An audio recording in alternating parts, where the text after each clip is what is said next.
So, beyond Dan Bewley, the chance to, be in that shop window at the Grand Prix in Cardiff. Oh, definitely. I mean, Cardiff, for a British rider, how cool would that be to perform there? I've been fortunate to have raced in Cardiff and to see all the Union Jacks like we see on display now.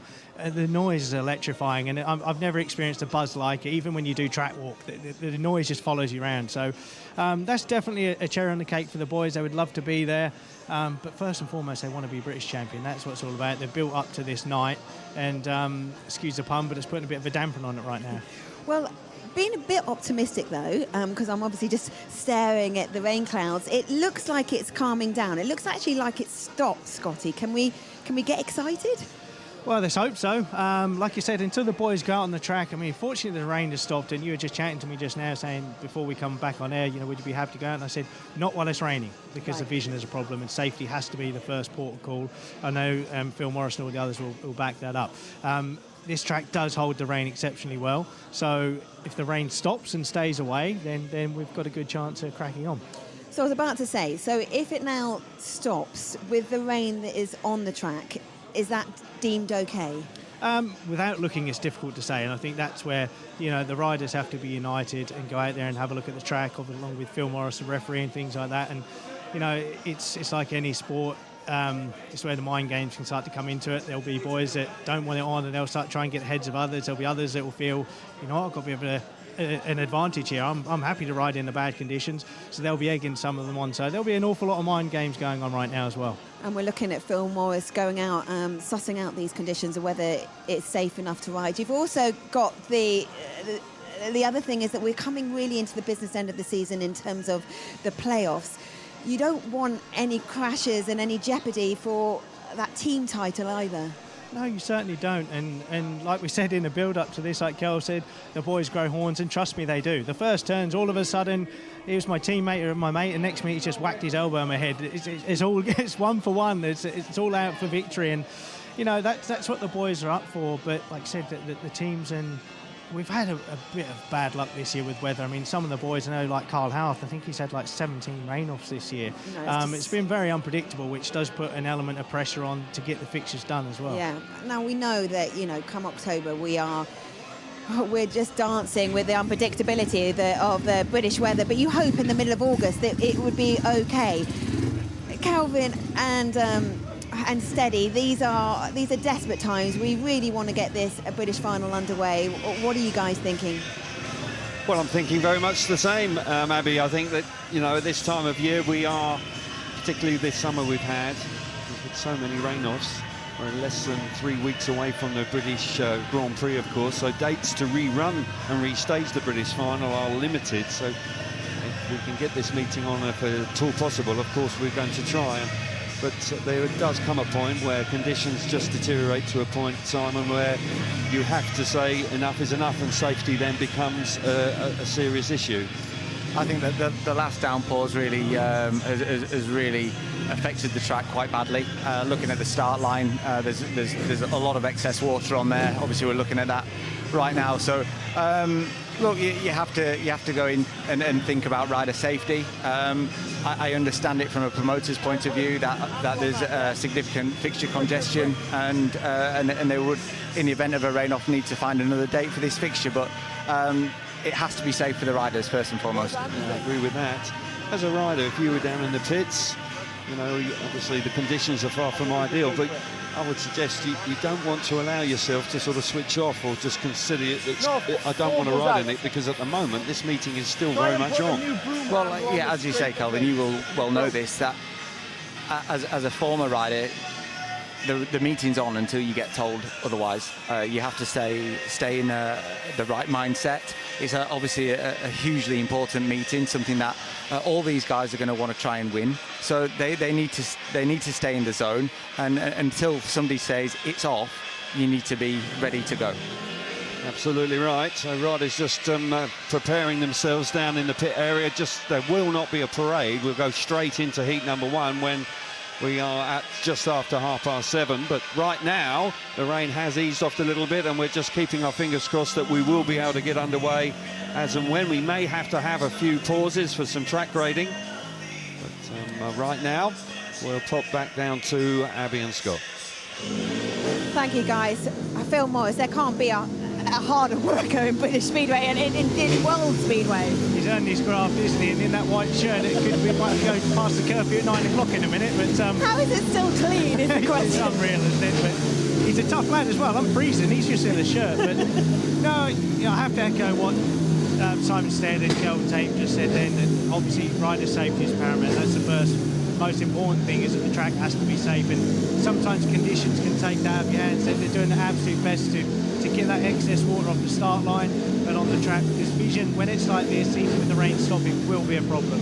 That's where you see the riders pulling their tear-offs or roll-offs, which is basically film that goes across the goggles, so when that dirt, or the roost as we call it, hits them, they can pull one of those away and get clear vision. But there's only so many times you can do that and still be safe.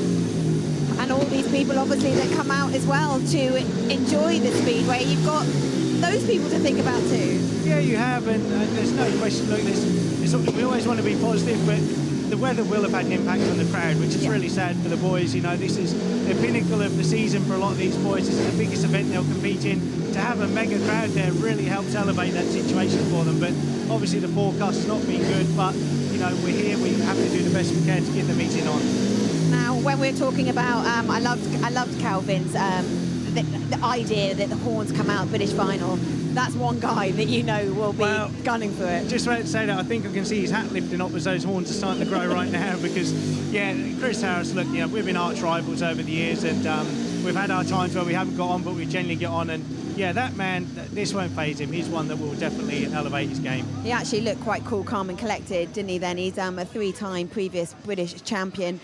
And here they go. They're trying their hardest. Full respect for these guys. They're doing everything. The rain has eased off. It hasn't. I want to say it's completely stopped. Has it? I don't know. Sure. You're trying to nudge me out of the way to get a better look, Abby. I mean, come on. I won't. Okay, look, the riders are looking on. This is nervous times. As Steady and Calvin said, you've got to keep focused, haven't you?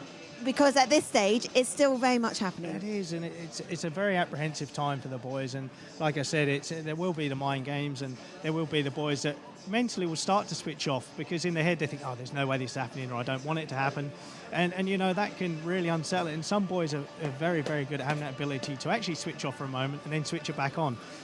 So there's an awful lot of that going on. There's a lot of uncertainty. Let's say there's the boys looking over the fence. Some will be fazed by it, some won't. And hopefully the weather can behave itself and we can get this meeting on. Scotty, you've got different levels of experience amongst these 16 riders as well. I mean, we're just looking at Carl Howarth. We mentioned Chris Harris. Obviously, Dan Bewley won it last year. They've got a load of experience. You've got quite a lot of youngsters that have come in who are injury replacements. That's a big call for them to manage this level of pressure. Massive call, but do you know what? Sometimes that brings the best out in riders, and it can be a pleasant surprise. So, you know, the weather and these conditions are certainly a leveller for tonight. Okay, Scotty, well, we're going to keep our fingers crossed. Different riders handling these moments in different ways. It's really interesting to see what's going on around the pits. Some people look really animated, others look obviously concerned. There's uncertainty here in Bellevue, but we are being optimistic that the British final will go ahead, so stay with us here.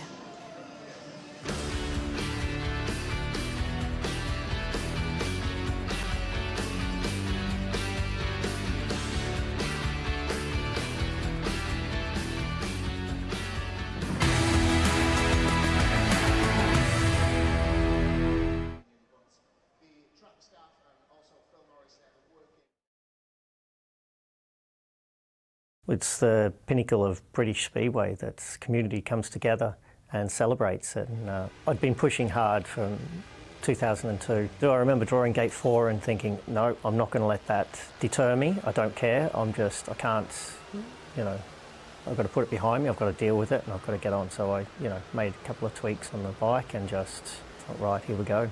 And I'd missed out a couple of years before on Grand Prix, and I was so determined and desperate to win. And I just, when I made the final in that, I was, you know, putting everything into it. There was nothing going to stop me. I was ready to, end up in a pile or end up on top of the rostrum. I went on the rostrum, I did the media conference, and then I got dragged straight for a drugs test. And it was about 3 hours before I came out of there, and when I came out, my team had packed up, everyone was gone. So I basically came out to an empty stadium. When I rode in England, when I rode for Newport, I was there when Nicky Pedersen won it, and I was in the pits and looking around, and I was just blown away. I thought this was absolutely everything, you know. I just wanted to do that. I mean, obviously everybody want to win it, you know. Everybody is sort of, but you need to keep yourself together as well, you know. It's one of the greatest events every year, and I had a few wins on these temporary tracks, and you know, I don't know. It's just sort of gave me a little bit extra when we were in this kind of environment, and you know, just to ride there is special. So yeah, I got a few podiums there, and was good to win it in 2015. So obviously it's one of my highlights. Cardiff it's a little bit bigger as an event, and I won't say it was more special than to win in Copenhagen, but it was definitely on the same level, and you know, it's something I will always remember. I remember that I've been feeling very good, very comfortable.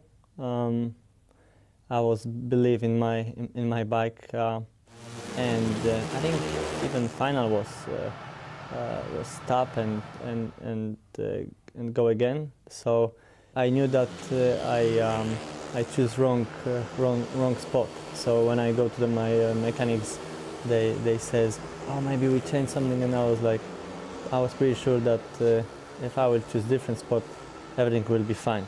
That's always a very exciting round.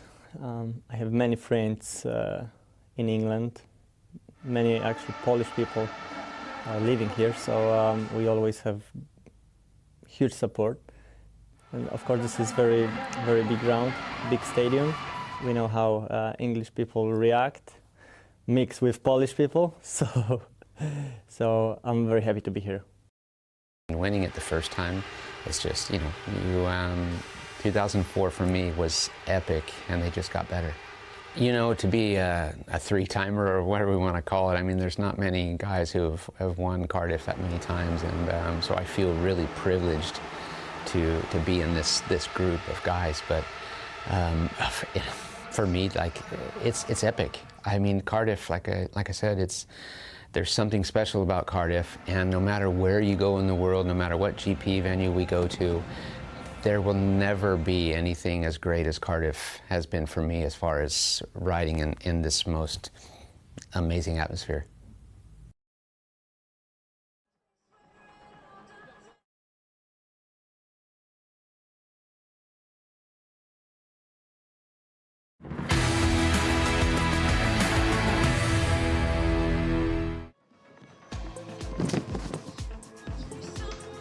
Okay, welcome back to Bellevue International Speedway Stadium. I've got a smile in my voice because unbelievably, despite the rainfall that we've just had, we are going to go racing, Scotty. Well, we're outside the reason it's not raining anymore, Abby, so that's a good sign.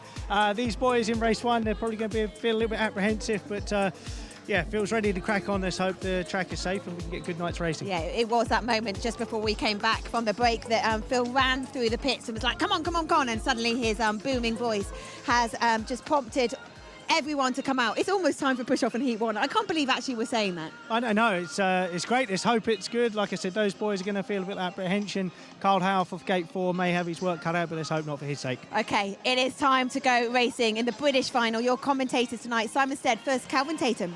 Thanks very much, Abby. Delighted to see riders preparing themselves for the opening race of the night in the 2023 British Final.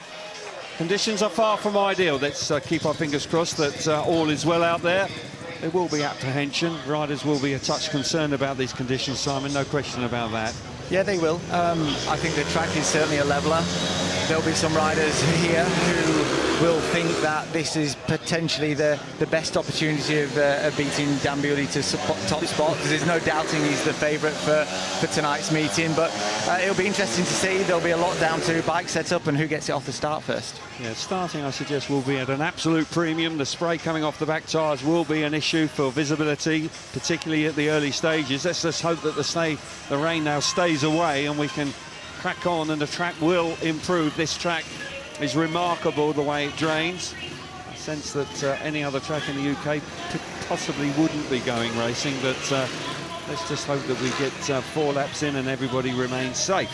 2023 Sports Insure British Final. We do have some replacements. Rory, Schlein, Richie, Worrall, Craig Cook and Louis Kerr are all injured. Coming in to replace them is Sam Hagan, Connor Mountain, Joe Thompson and Daniel Hume. We'll bring those changes to you as and when, and the change is actually in heat number 1, with Daniel Hume coming in. He represents Ipswich here. Daniel doing a fine job for the Ipswich Witches this season. A really enthusiastic character, always has a smile on his face. Even when the rain was pouring down earlier, I was standing in the pits and Daniel seemed quite happy. As I say, the opening race of the 2023 British Final, Simon Lambert coming round for that inside gate, and that might just be quite a handy place to be in the first race. Yeah, it might be, Kel. I think, you know, former winner Adam Ellis off gate 2. You know, he'll want to get over him. He'll see that as an opportunity. But this race is really going to see where we're going to be with the gate positions. Heat number 1, then the line-up. Simon Lambert will go from the inside gate in red. Alongside him in gate number 2 is Adam Ellis with the blue helmet colour. Daniel Hume coming out of gate number 3 in white, and off the outside, the hard-charging Carl Howarth in the yellow helmet colour. British Final, we're going racing. It's been raining. We're in Manchester, of course it's raining. Here we go then. The title's on the line, the opportunity to go to Cardiff as well. Here we go, first race of the evening. Flames up. Brilliant start out of gate number 2 there from Adam Ellis. He fires himself to the front. Howarth round the outside. That's a great effort from him. Simon Lambert back in 3rd place with Daniel Hume having some issues out the back. But Adam Ellis, you know all about him, Simon.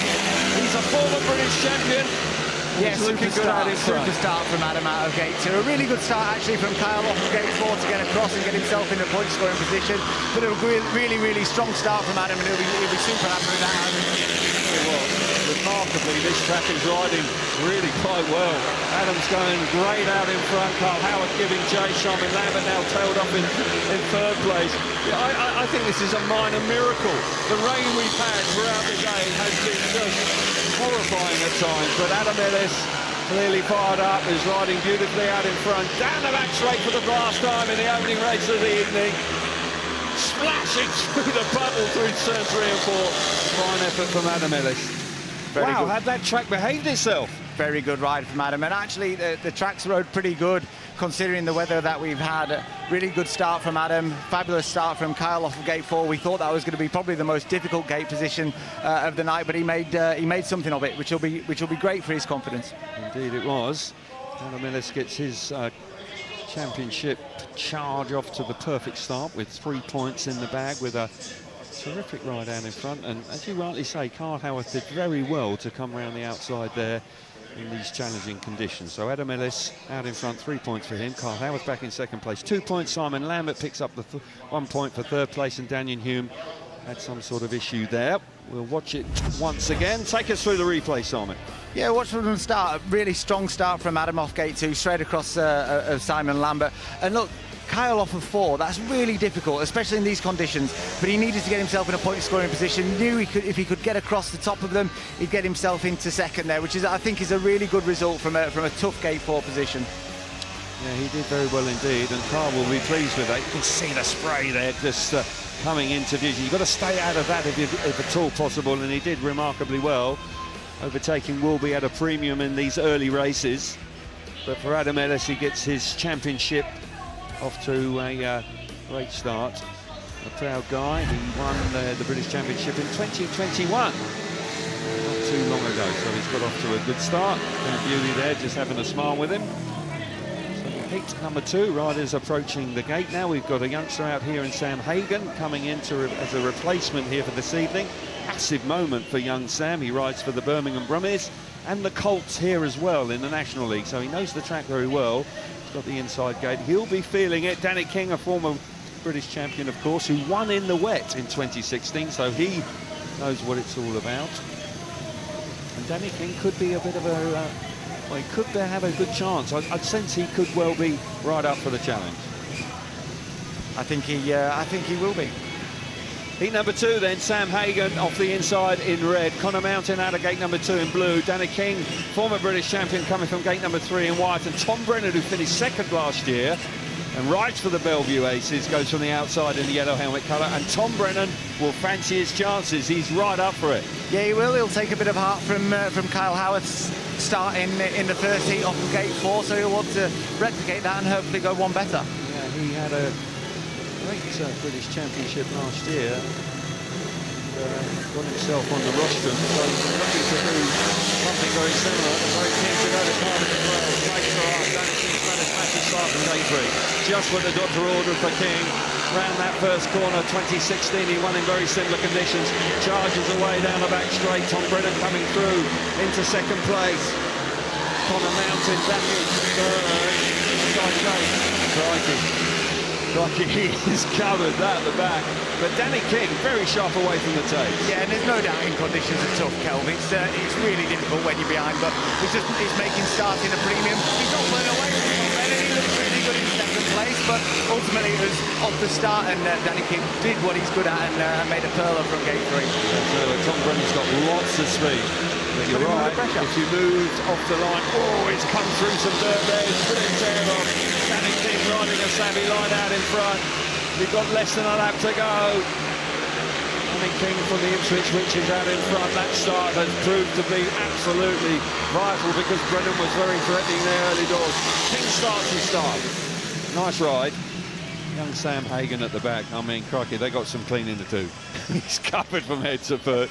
Poor lad. You want to be staying out front and keeping clean in these conditions, but like we said, it's just it's making starting a premium, but a good start from Danny King off gate 3. It was. He was prepared and mentally right up for the challenge. So Danny King picks up a win in heat number 2, 3 points for him. Tom Brennan lurking in second place, 2 points there. Connor Mountain back in third place, and young Sam Hagan misses out in heat number 2. We'll watch it again, but the starting, we spoke about it, Scotty spoke about it, is a premium, and this is an absolute classic example of it. Yeah, good start from Danny. You'd have put money on that. He's a very good trapper, he always has been. But I've got to say, Tom Brennan did well. He put him under a lot of pressure. He closed the gap. He went for it on one lap, but got covered in shale, so perhaps he learnt a lesson in that one, but he did keep him honest through the race. Shale. I'm glad you said shale. But he did. He just moved off the line, and you could see it coming out of turn 4. Just got smothered. These early heats are going to be very much round the line. You've got to put somebody. I understand he's putting him under pressure, and I think that's where you've got to do it. You've got to do it up the inside of people. But he had to try something. He was probably in a position where he had enough time and space to do that, but it didn't pay off on in this occasion. Yeah. Connor Mountain just that little bit further away, but for Danny King, like Adam Ellis, away to a flying start. 3 points is a handy way to get away. Starting going to be hugely important, but I think over and above that, we are racing in the British final. If it doesn't rain, the track will improve. I said it earlier, not many places we would be racing, which is a great sign, and a healthy crowd in. Fair play to people coming out. It hasn't been a great day, but the grandstands are packed, so a good atmosphere building as well. Heat number 3, riders are on their way round to the start. Chris Harris for the first time, a 3-time former British champion. He won it in 07, 09 and 2010, so he had a great run of form back in the day, and Chris will be very keen to do well here. These sort of conditions he will not be too worried about at all. So he's now approaching the start line. Heat number 3 then, the line-up is Chris Harris off the inside in red. Steve Worrall will go from gate number 2 in blue. Ben Barker at a gate number 3 in white. And Leon Flint will go from the outside in yellow. And Simon, I think that Chris Harris, you know, he doesn't mind it when it's a bit rough and tough and a bit wet. He just gives it everything. He doesn't mind it with full gas. Here we go then. Steve Worrall, fantastic start. Chris Harris absolutely just left there. Coming across there, and the white helmet colour there was Ben Barker. Great effort from Ben to get the better of Harris, but Steve Worrall, right, he's lifted violently there. Can he hang on to it? Ben Barker trying to take advantage. Chris Harris also up the inside. They're all having to hug the inside. Worrall was a touch fortunate. He made a mistake coming out of gate 4. 4, but he made a great start off gate 2, left Harris trailing off the inside, and Ben Barker put him under pressure early on and made a mistake. Look, Stevie Worrall's a fantastic gator, and if the conditions are going to suit anybody tonight, if he can fire himself out in front, he's going to be a tough man to beat. Steve Worrall, of course, he knows this track very well. He rode for the Bellevue Aces for some considerable time. He rides for the Wolverhampton Wolves. Here's Harris now coming on strong. Oh, it's tight for second and third. I thought they were going to run into each other. Ben Barker holds third, just about hanging on in second place. Worrall's a country mile out in front. He wins heat number 3 very nicely indeed, and a proper Speedway race for second and third. Racing getting better, encouraging signs. But for Steve Worrall out of gate number 2, not only did he make a fast start, a sharp start, he showed great pace out in front, Simon, and he'll be chuffed to bits with that. Yeah, I think really conditions could really favour Stevie. He's a very good trapper. He made a really good start from gate 2 there, off a good opposition with Chris Harris off of the inside of him. So it just goes to show that racing's not quite coming. Chris put Ben under pressure, but he couldn't quite get past him. But a really good start from Stevie off gate 2. Yeah, it was indeed. So Worrall picks up the 3 points. Nice ride from him. Ben Barker hanging on to second place, 2 points for him. Chris Harris back in third place, 1 point, and Leon Flint misses out in heat number 3. But for Steve Worrall, this was an impressive opening gambit from him. Yeah, look how fast he is out at the start there. It's a really good start, really good start. And Ben Barker off of 3 as well. He put himself in a good position. But what impressed me was how quickly Stevie adapted to the track. He made a mistake coming out of gate, Turn 4, sorry, and he pulled away. He consolidated his position and really pulled away when they were all actually lifting coming out. Maybe there's a bit of a soft spot coming out of turn 4. Might catch a few people out there. Yeah, but the track is riding remarkably well considering the amount of rain we've had, which is credit to Andy Meredith and his team. They must have worked very hard indeed yesterday, I would suggest, with tar packing it in. Does a great job here. He does indeed, and this track drains well, and we're on with the racing, and we're going to complete at least one block of races because we're up to heat number 4. But Steve Worrall, a former Bellevue ace, riding for the Wolverhampton Wolves, he'll be keen to do well. A proud man. Had a badly broken leg a few years ago, and that really did halt his progress somewhat. We're on board in this race with Joe Thompson. So line up for heat number 4, then Dan Bewley will go off the inside in the red helmet colour, the reigning champion. Joe Thompson out of gate number 2 in blue. Charles Wright, a former champion, out of gate number 3 in white, and Richard Lawson off the outside in yellow. Understated rider, Richard Lawson. He's been around a long time, but he's a good starter, and he's got close before to winning the British Championship. He rides English tracks. He rides very, very well. He's a very good starter. Doesn't make a lot of mistakes, and he'll be keen to have a good meeting tonight, Kelv. I think his conditions could favour him, and he'll be up for it. That's for sure. Here we go then. Number 4. On the inside, Lawson on the outside. Here we go. Makes it up. Bewley's got there. He's going to fire himself to the front. Richard Lawson hustling around the outside. Can he get the better of Bewley? No. Oh my goodness. The dirt hit Lawson, and it was just like the brakes went on. He had to just then alter his line. But Dan Bewley putting the roll up on his goggles as he completes the opening lap. And the red-hot favourite out in front. No real surprise there. No real surprise. He's stamping his authority early on, Kel.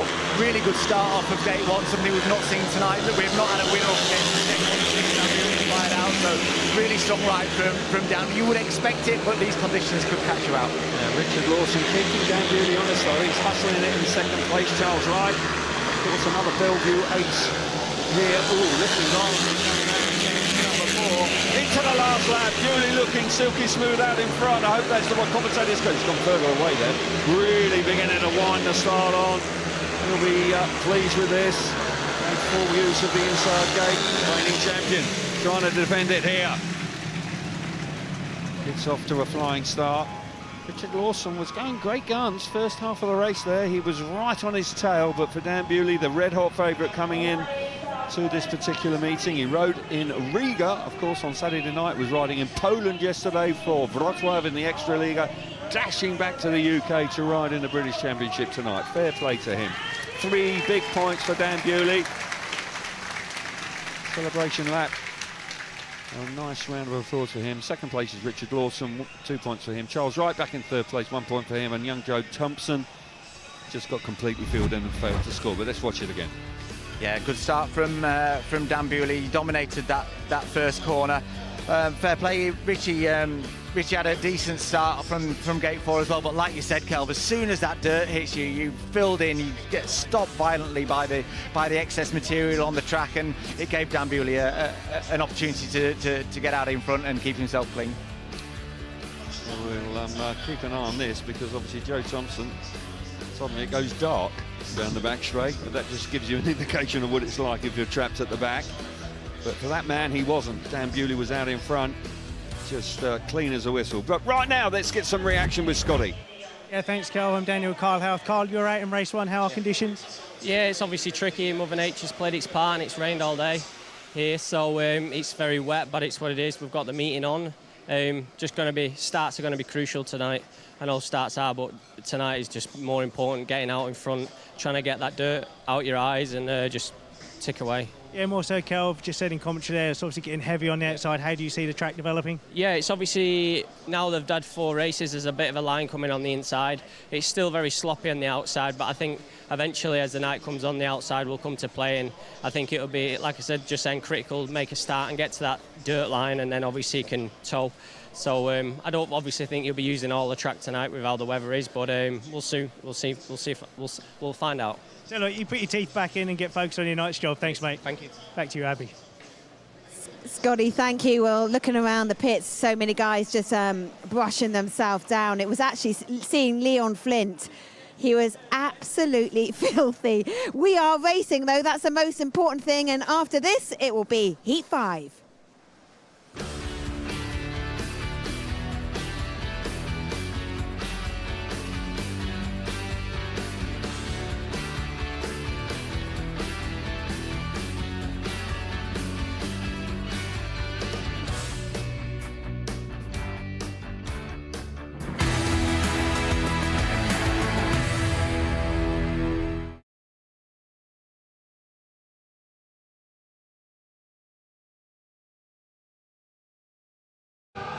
You can't beat it, you know, all them fans there, even if they're not there for you personally. You know, the atmosphere there is great. You know, all the fans, they get behind the riders. You know, the whole weekend experience is just fantastic. Yeah, I remember I didn't make the best of the gates, I know that, and just have to work my way through the field and just pushing hard really for the 4 laps, and managed to get Greg to make a mistake and obviously cross the line in first place.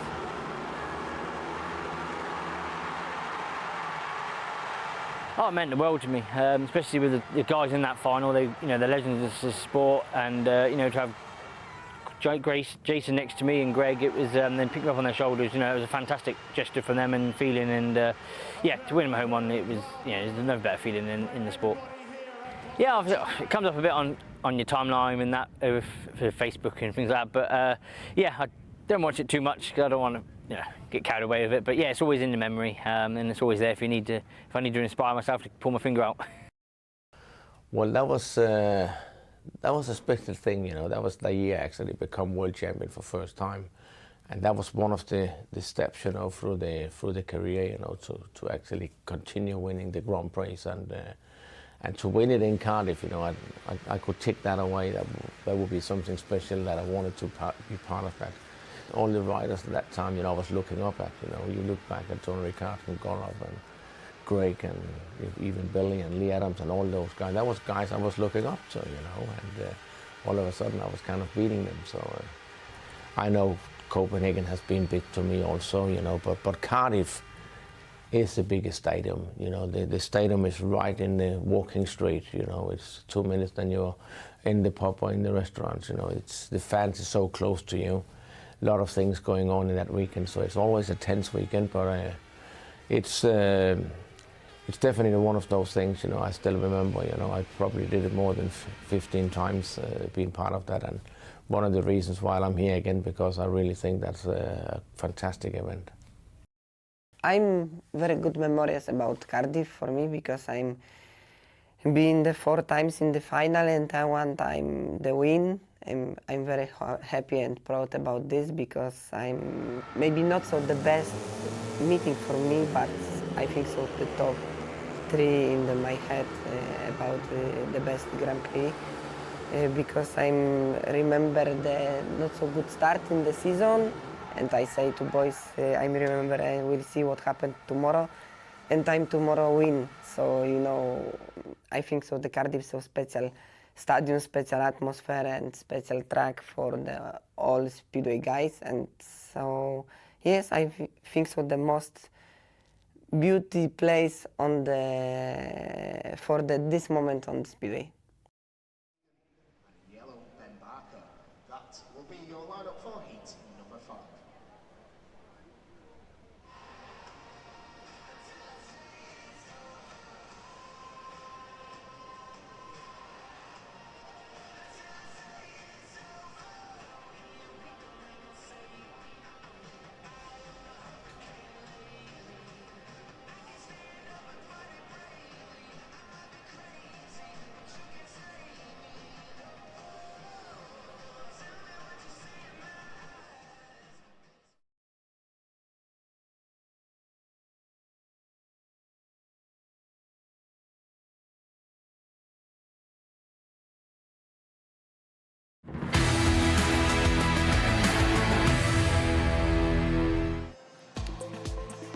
Welcome back to the Sports Insure British Final here at the National Speedway Stadium in Manchester.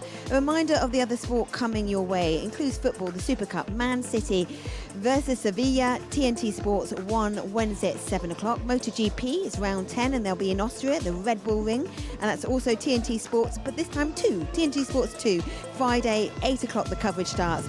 And Premier League, Man City versus Newcastle, TNT Sports 1 Saturday at 7. So a reminder of the standings after 4 heats here in Manchester. So it's Adam Ellis with 3 points, Danny King 3, Stevie Worrall 3, Dan Bewley 3, all your big hitters there with loads of experience. Carl Howarth with 2, Tom Brennan 2, Ben Barker with 2 as well, and Richard Lawson. Okay, the bikes are back out on track, ready for Heat 5. Hand you back to your commentators. Thank you very much, Abby. Yeah, riders are making their way round to the start for their second outing of the evening. We've had 4 races. They've done plenty of track grading. We haven't had any rain for about half an hour, 35 minutes. And we are racing, and the conditions are improving, which is great news. Richard Lawson now out for his second consecutive ride. Heat number 5, Richard Lawson will go from the inside in the red helmet colour. Simon Lambert coming out of gate number 2 in blue. Sam Hagan coming from gate number 3 in white, and Ben Barker off the outside in yellow. Richard Lawson, an opportunity him for get a win here and move on to 5 points from 2 rides, and that'll be a smashing start. Yeah, you'll fancy that off of gate 1. Obviously Ben Barker opportunities also to add on to a good first heat. So an interesting race actually. Looking at the gate positions, I'm not sure. I think Simon Lambert looks like he's changed his bike, and that could help him get up start a bit better. And have 2 very muddy bikes going tomorrow. There we go, but not happy with his first one. Richard Lawson, a rider that potentially could have a very good night indeed here. And a while. Here we go then, heat number 5. Green line is on, and they're safe for upside. Lambert has jumped out of the start, but Lawson hustling his bike. They've got Ben Barker. Barker up the inside. Oh my goodness! How on earth did they stay up? Remarkable that Barker there, coming from the outside, ruthless coming out of turn number 2. Nearly beat them all up.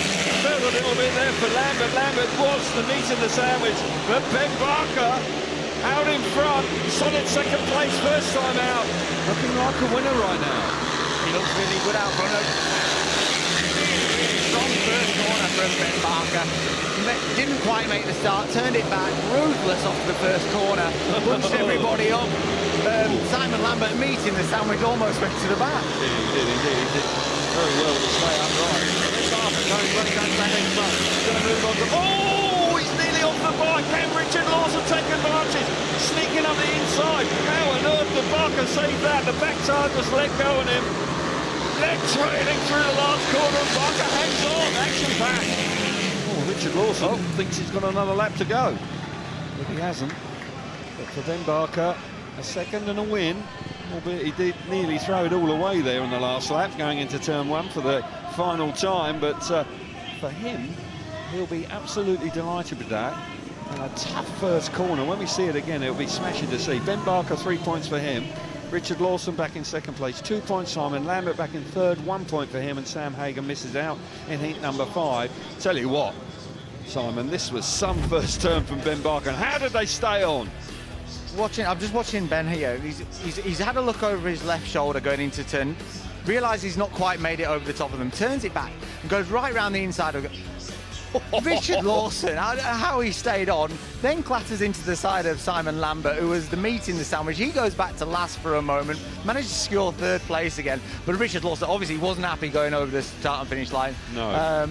Threw a back wheel at Ben Barker, obviously not happy with the antics in the first corner. But it's the British final, Kel. It is indeed, and riders do grow horns, and Ben Barker had his on full display here, grabs a bit of grip as well. Clearly, I tell you what, how on earth they stayed upright is a minor miracle in itself. But the outcome of the race, even though Ben Barker tried to throw it away late on, I think it might be now, as it comes into it, that's it. How does he stay on? That's a proper survival moment for him. Thought for a moment Richard Lawson was going to sneak up the inside, but it wasn't to be. Barker onto 5 points from 2 outings. Strong start from him, 4 points for Lawson.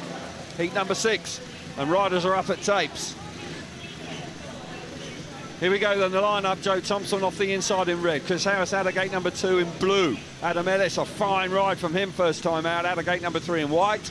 And Danny King likewise off the outside with a win under his belt also in the yellow helmet colour. Quite a tussle this one between Adam Ellis and Danny King here. Yeah, 2 former heat winners, 3 former British champions in this one, Kelv.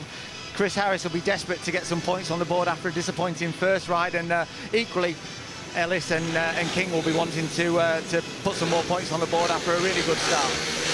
Here we go then, heat number 6. Very competitive lineup. Nice up. Away we go. Harris has made a good one on gate number 2, but Ellis is there. Roars around the outside. Smashing move from Danny King back up the inside. Pushing hard down the back straight, but Adam Ellis has got his clutch hand on tonight. He must have dug around in the toolbox and found a couple. Going great though. Look at King. King on the inside. Oh my goodness gracious me, that was tight. Really tight. He put through everything at him going into the first and second corner there, Kel, but probably gave Adam a little bit of breathing space. Now he gets a chance to get his head down and hopefully score those 3 points. Adam Ellis now recovers from that. Track just beginning to get a little unpredictable after a few races. We'll go through that period. We come out the other side of it, then the conditions will improve and it dries out. Back to go. Ellis and King, 2 former British champions going head to head in heat number 6. Last blast down the back straight. Harris has been tailed off in 3rd place. Joe Thompson out the back. Adam Ellis, back-to-back race wins for him. 6 out of 6, unbeaten. Looking good so far at this early stages. Maybe chuffed to bits with that. Chris Harris just tailed off in 3rd place. Smashing battle there. I thought for a moment Danny King had the measure of Adam Ellis. He had one opportunity to try and dive underneath him, Kelvin. He really threw everything at it. And difficult in these conditions to know when you're going to get a chance. Obviously, you've got to try and push up the inside, and he managed to do that. He just didn't quite manage to get into the position, but a good effort. It was indeed. So Adam Ellis remains unbeaten. He picks up another win. 3 points for him. Danny King back in 2nd place. 2 points. Chris Harris picks up 1 point. And Joe Thompson misses out for the 2nd time this evening. We'll watch it again. It was another super Speedway race, but Adam Ellis, a nice first turn there. Yeah, and another good start from Adam. Runs it straight into the dirt, commits to it. It gives Danny a bit of a run up the inside, but he's committed to that outside line and stays in the grip, which gave him enough traction down the back straight to get in front. This is where we're just going to see Danny steam up the inside of him. There's a little opportunity there, but doesn't quite manage to get through and gives Adam a shove into the dirt, which pulled him round that corner and gave him a bit of distance out front. Yeah, we're watching from the start. You can see all bunches up. Danny's done a good cut back. Obviously seen Ben Barker do that in the previous heat. He didn't quite have enough to get past Adam Ellis on that occasion, but Adam Ellis, super fast out the start. 2 great heat wins. Indeed. Under a lot of pressure, but stood firm. Moving along very sweetly indeed, and Adam will be chuffed to bits in these challenging conditions to have won his first 2 rides. Heat number 7, riders are up at tapes. Line up for heat number 7, Stevie Worrall, a good ride in his first one, off the inside in red. Dan Bewley likewise out of gate number 2 in blue. Connor Mountain out of gate number 3 in white, and Daniel Hume off the outside in yellow. Good match up on the inside 2 gates here. These two lads know each other very well indeed, Bewley and Worrall. Not going to be too much given going to the first turn. Worrall, a proud man, wants to be British champion, came close in previous years. As I say, the broken leg held him back. Here we go. He gets there. Bewley follows him through, chopping back to the inside. Sweet as you like. Can't give that much racing room to Bewley. Bewley's got the speed, had the nows. Just a classic move from Bewley coming out of turn number 2 in the opening lap. Got to say that was sensational from him. And Bewley now setting about it, pulling further and further away. Really clever first corner from Dan. Hadn't quite made the start over Worrall. So made a great move, gave himself a bit of distance, went wide, turned it back and carried the speed down the inside of the back straight, which got him into the lead. Dan Bewley, the red-hot favourite, the reigning champion in the Busy Bee lately, riding all over Europe in the World Championship. Classy move in the first corner, looks good on the bike. Stevie Worrall back in second place, Connor Mountain hanging on. There is a bit of a berm of dirt beginning to be produced. Slick on the inside, grippy on the outside. Bewley, like Ellis, unbeaten out of 2. British final here in the National Speedway Stadium in 2023. Feels like the middle of winter, but I can assure you it's still August, people. It's unbelievable. But nonetheless, incredibly, we are racing, and the racing is improving. Bewley looking good. Let's say, here's the result of heat number 7. And Bewley, a fine ride from him, 3 points out in front. Stevie Worrall back in second place, 2 points. Connor Mountain picks up a point for third place. Daniel Hume off the outside. Found it tough and failed to score, but Dan Bewley showed his class there with a lovely move in the first corner. Yeah, watching off the start. Again, Stevie makes a really, really good start, but you've seen Danny just drifts up, turns it back. He reads the corner so well, doesn't he? You know, that's what he's really good at. He reads that first corner, knew almost what Stevie was going to do.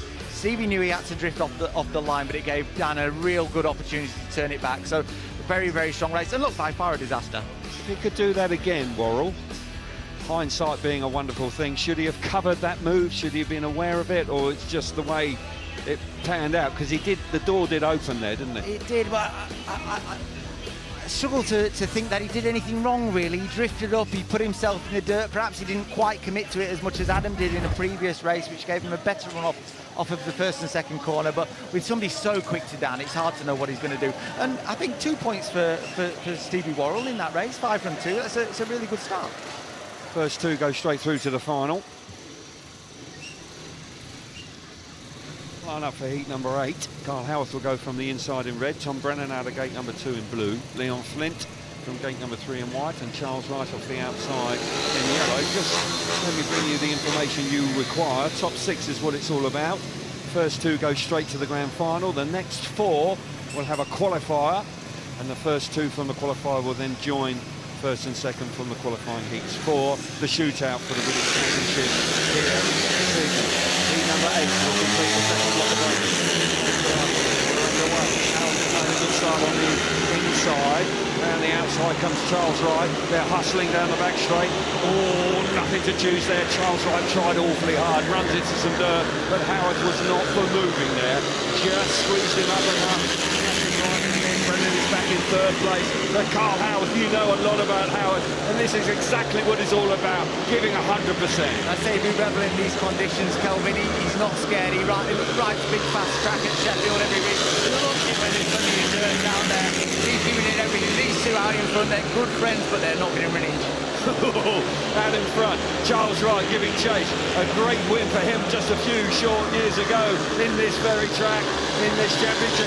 Tight into the last lap. Charles Wright giving it everything. Howarth likewise. Leg trailing. Oh, he runs a little wide. He's maybe just running out of steam a wee bit. Charles Wright coming on strong. One last blast. It's coming through. What a move from Wright out of the last corner. Howarth is going to be gutted with that. Tom Brennan back in third place, but you cannot fault the effort from Charles Wright there. Never threw the towel in. And his persistence paid off coming out of the last corner. What a ride! Well, fair play to Charles there. Kept Kyle honest all race and just waited for his mistake. Almost baited him into it. You know, he put pressure on him. Kyle was, I think, more worried about where Charles was rather than concentrating on staying out in front and keeping clean and getting his head down and scoring 3 points. The result of heat number 8 is a win for Charles Wright. Second place is Carl Howarth. Third place for Tom Brennan. And we'll just watch this again because this was probably the race of the evening so far. Yeah, strong start from Kyle. Did a typical Sheffield move there, went from the inside straight up into the dirt to try and propel himself off of the first corner, and looked really at that point like he was pretty comfortable. But like I said, Charles kept him honest, made him work hard for it, and ultimately forced him into a mistake at the end. Okay, so smashing race in heat number 8, but let's get down to Abby in the pits. Yeah, just looking at Charles Wright there, what a move from him. He is the 2019 British champion, of course. The rain has started to come down, but it's coming down lightly. I've been looking at social media. Make sure you use that hashtag. It is 2023 British Final. And at the moment, you're just commending the track that it's able to withstand these sort of conditions. We've got more racing coming up.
Welcome back, everybody, to the British Final here in the National Speedway Stadium. Here's a quick look at the standings after 2 rides each. Got Ellis and Bewley out in front, unbeaten so far. Worrall on 5, Barker the same, Danny King. We'll keep you up to abreast of that, but riders are up at tapes already.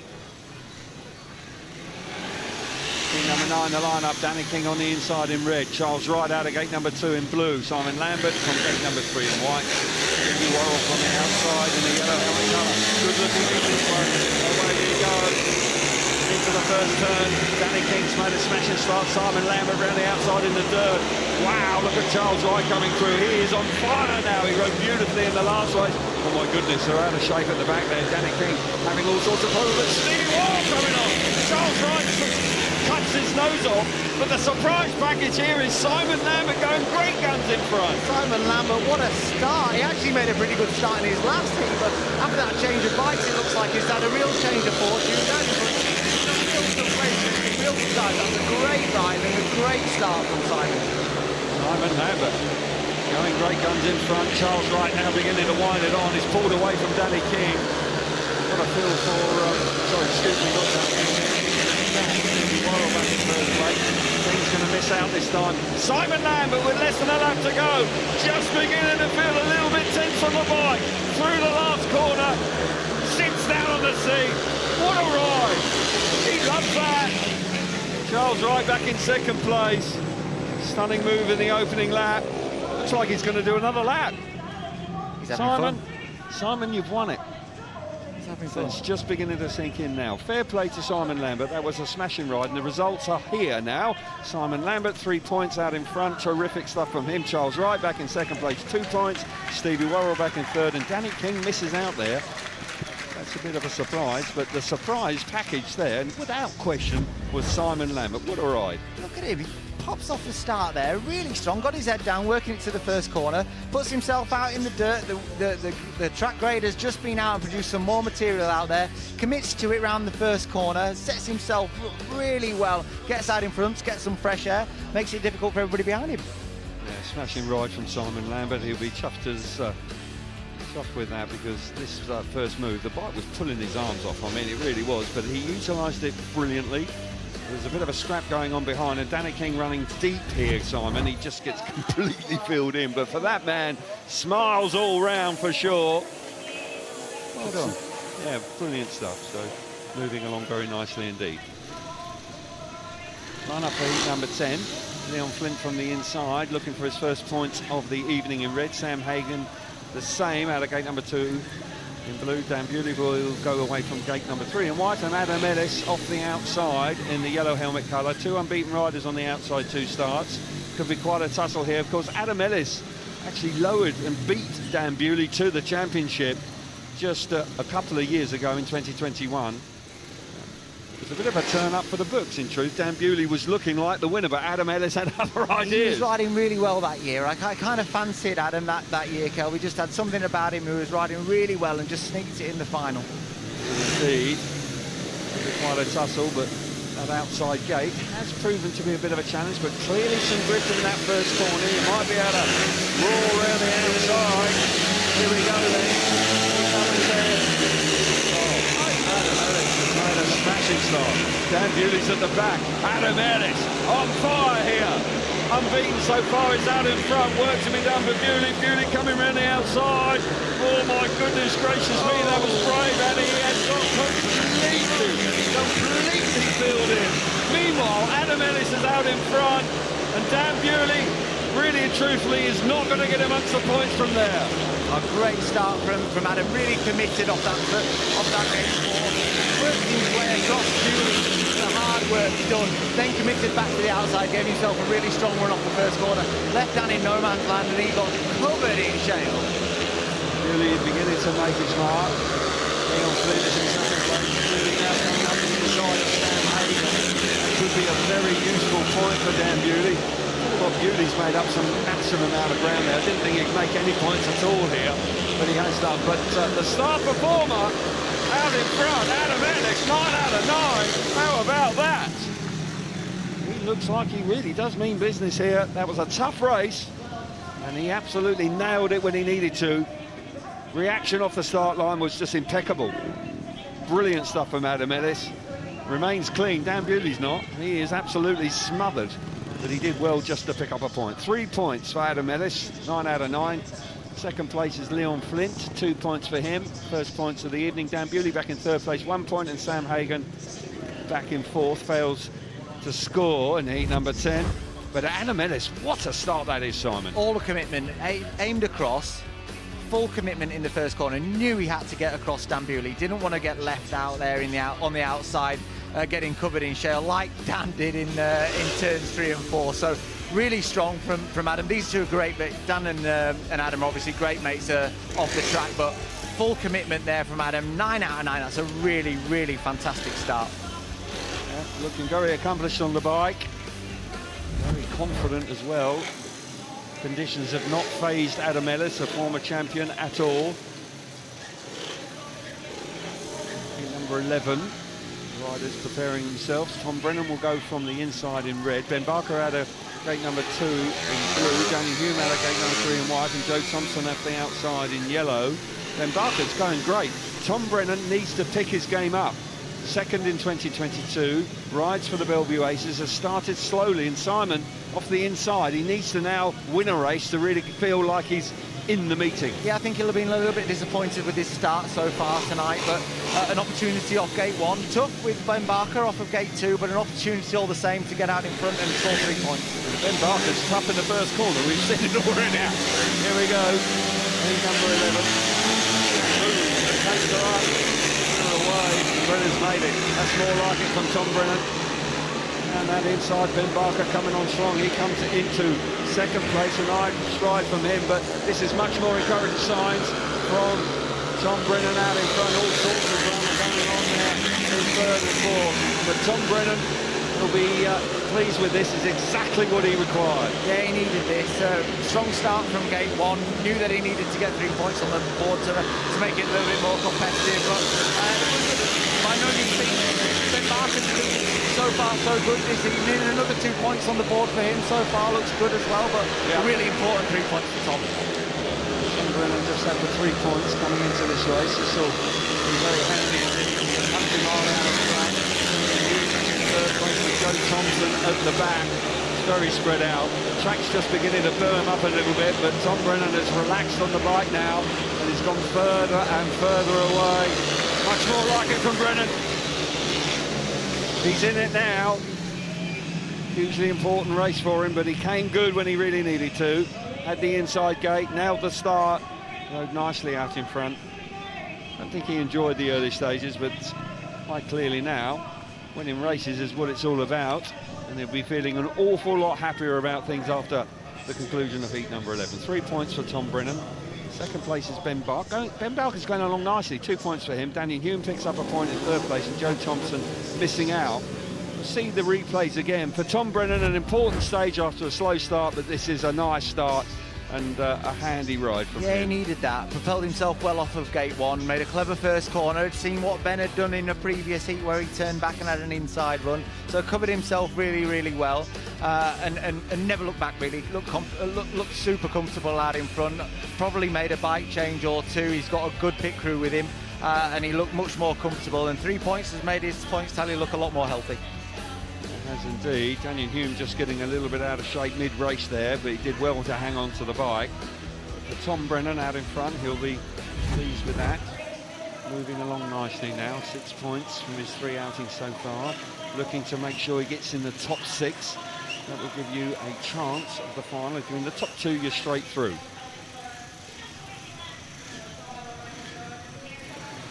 Chris Harris just making his way to the tapes for heat number 12. Richard Lawson will go from the inside in the red helmet colour. Carl Howarth out of gate number 2 in blue. Chris Harris out of gate number 3 in white. And Connor Mountain off the outside in yellow. This is a big race for Chris Harris. He hasn't had the evening he was looking for so far, Simon. Really needs to win a race now to give himself a chance of a top 6 position after 20 qualifying races. Yeah, similar position to what Tom Brennan had found himself in after the first couple of heats, but you can't take anything for granted in these sort of meetings. We've just seen what Simon Lambert's done, so Bomber will definitely fancy himself off the gate 3. Right, here we go. Number 12.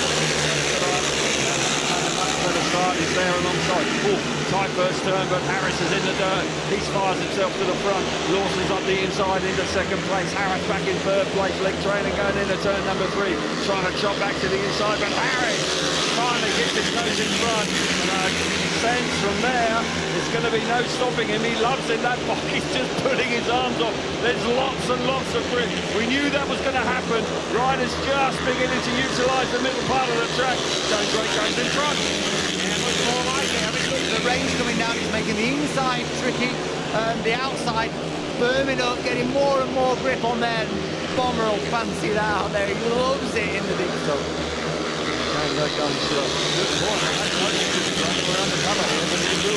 Very greasy on the inside. Harris out in front. He's had the 3 points to his name coming into this one. This is a very useful win from him. Great start from gate number 3. You pointed that out. Some a handy win there with Richard Lawson. Back in third place. Tough conditions in that race when it was raining. Really tough. Let's hope it's just moves through very quickly. But for Chris Harris, a 3-time former British champion, it's his first win of the evening and looked pretty impressive. A little bit of a sense of survival going in heat number 12, and we've got a result now. Chris Harris out in front, 3 points for him. Richard Lawson second place, 2 points. Carl Howarth back in third, 1 point for him, and Connor Mountain misses out. We've completed 12 heats, so we have a result in the British final, irrespective of what goes on now. Yeah, good start from Bomber. Made a good start, stuck himself in the outside, made a really good first corner and cleared out in front. Like you said, Kel, conditions were difficult. The rain started coming in, but just as fast as it came in, the rain stopped again. So track curator's out with his tractor. Let's hope he can provide some more race lines for the boys, and we'll see the rest of the meeting as well. Indeed we will. Harris wins his first race of the night, but for the moment, let's get back down to Abbey. We've done 12 heats as Bomber Harris just walks past me, absolutely filthy. We have a British final on our hands, and we're just hoping the weather plays ball. Heat 13, hopefully coming up.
Welcome back to Bellevue and to the National Speedway Stadium here in Manchester for the Sports Insure British Final. A reminder of the other sport that's coming up for you includes cycling, Tour of Denmark, it's the Stage 1 and it's Eurosport 1 live tomorrow at 2:45. The Athletics World Championships, they're in Budapest and that begins Saturday at 7:45 on Eurosport 1, and then the Snooker European Masters is in Nuremberg and it's 22nd to the 27th of August on Eurosport 2. So this is where we're at after 12 heats. Adam Ellis is unbeaten on 9 points. Dan Bewley, Ben Barker on 7. Charles Wright, Stevie Warren, Tom Brennan, Richard Lawson on 6 and Danny King on 5. But we are resuming with the racing here in Manchester. Back to your commentators. Thank you, Abby. Riders back out on track. And Simon, you were just looking at the way they were preparing the track. You were sort of pointing something out to me. What are your thoughts right now? Interesting that he's carried the grade around the corners, but also down the straights on the outside, which has obviously taken over gates 3 and gate 4. So perhaps he's just fluffed them up a little bit, which might help the riders off of gate 4 and 3, because it just creates a little bit more material, gives them a little bit more dry stuff to perhaps get in and make something more out of the rut. So it'll be interesting to see whether that's the case or not. Heat number 13, Connor Mountain will go from the inside in the red helmet colour. Leon Flynn out of gate number 2 in blue. Joe Thompson off of gate number 3 in white, and Simon Lambert off the outside in the yellow helmet colour. Opportunity for Simon Lambert to build on that fine ride last time out. As you say, they fluffed it up on the outside and the grip was there. He utilised it brilliantly last time. Will he be able to do it again here? Yeah, his last 2 starts have been really good. I know in his other race he didn't quite get the points he deserved, but in his last race, certainly 3 points in that one was really good. So he'll be hoping to build on that, and good opportunity here. We're on board with young Joe Thompson. He needs some air conditioning on that camera. It looked a bit foggy there, but nonetheless, hope he can get away nicely this time. Back on. On the outside, gonna get there, is he? Round the outside, it's gonna get tight down the back straight. Yeah, oh, it's neck and neck. That is very tight indeed as they go into turn number 3. Connor Mountain, but he rounds it. Simon Lambert off the outside. Smashing ride, sits back down. It's got that start, hasn't it? Sits in the bike midway through the corner. Great ride from him there. The full commitment round the first one. The teammates at Scunthorpe, of course, really committed there. Driving obviously fancies it in these conditions, and he's riding really well. But he's coming under pressure from Connor. Going to return the favour here. Connor Mountain right there. Now chops back to the inside, a little bit untidy. It is very heavy out there. Simon Lambert going very close. Looking like he's going to get back-to-back wins. He's going to move on to 8 points from 4 outings. Fabulous stuff from him, and he's moved further away. Leon Flynn is back in third with Joe Thompson at the back. But once again, Simon Lambert doing the business. Having a fabulous British final. It really is. Going along very nicely. Once again, does another half a lap just for fun, just to make sure that he did win the race. I can assure you have. Came under a massive amount of pressure initially, but Simon Lambert really enjoying himself. A very good ride. Look, that was a race where he probably identified where he could build on his points tally. Tough off gate 4, but I think perhaps, like we were saying, that track grade might have done him a favour, put him on the right place at the right time, and got really good drive around the first corner. But super committed, really strong into turn 3. Needed to be, like you said, off the bike, Kel, and I think that helps him when it's so grippy going into the corner. I'm watching him here, right place, right time, in the dirt, in the fluffy stuff, keeps it wound on round the outside. Look how deep it is going into turn 3, but he keeps it wound on. He's off of the seat at that point, sits on it in the middle of the corner, gets all that drive coming out of the corner. Very good stuff. Simon Lambert picked up the 3 points there. Connor Mountain back in second place, 2 points, 1 point for Leon Flint, and Joe Thompson missed out in heat number 13. Smashing ride once again from Simon Lambert, and he moving along very nicely indeed on to 8 points. His challenge for the British Championship. With an inside gate to come in his final ride, but looking set like he can make the top 6 here if he can come up with a really strong performance in heat number 17.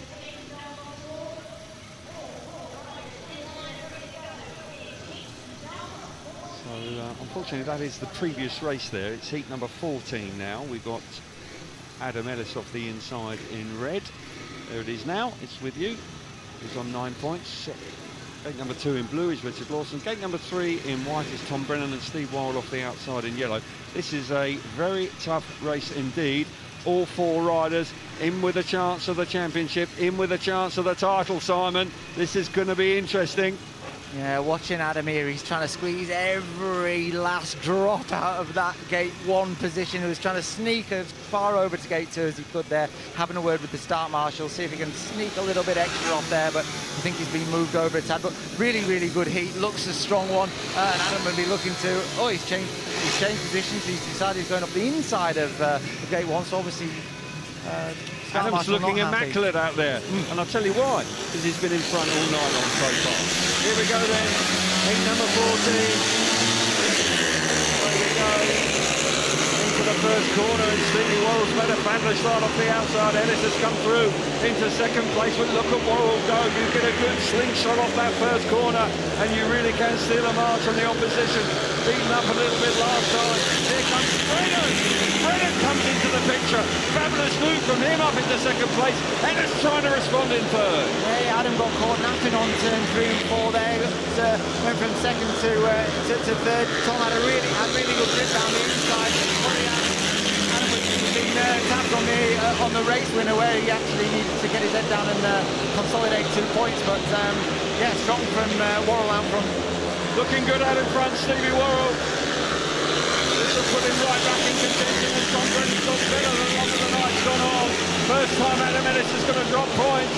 Not a disaster. Far from it. He'll still hit the double-figure mark if he remains in third place. One last blast through the last corner. Worrall has been exceptional there. Brilliant start from the outside and showed great pace out in front. And Brennan coming through into second place. Terrific ride from him. And Ellis off that inside gate just misses out there, but his march remains picking up points in every race, hugely important. So the result of heat number 14, Worrall, very impressive out in front, 3 points for him. Tom Brennan coming good there once again, 2 points for him. Adam Ellis back in third place, 1 point, and Richard Lawson missing out in heat number 14. Very competitive race. Yeah, strong start from Worrall off of gate 4. Does the business in the first corner like Simon Lambert did.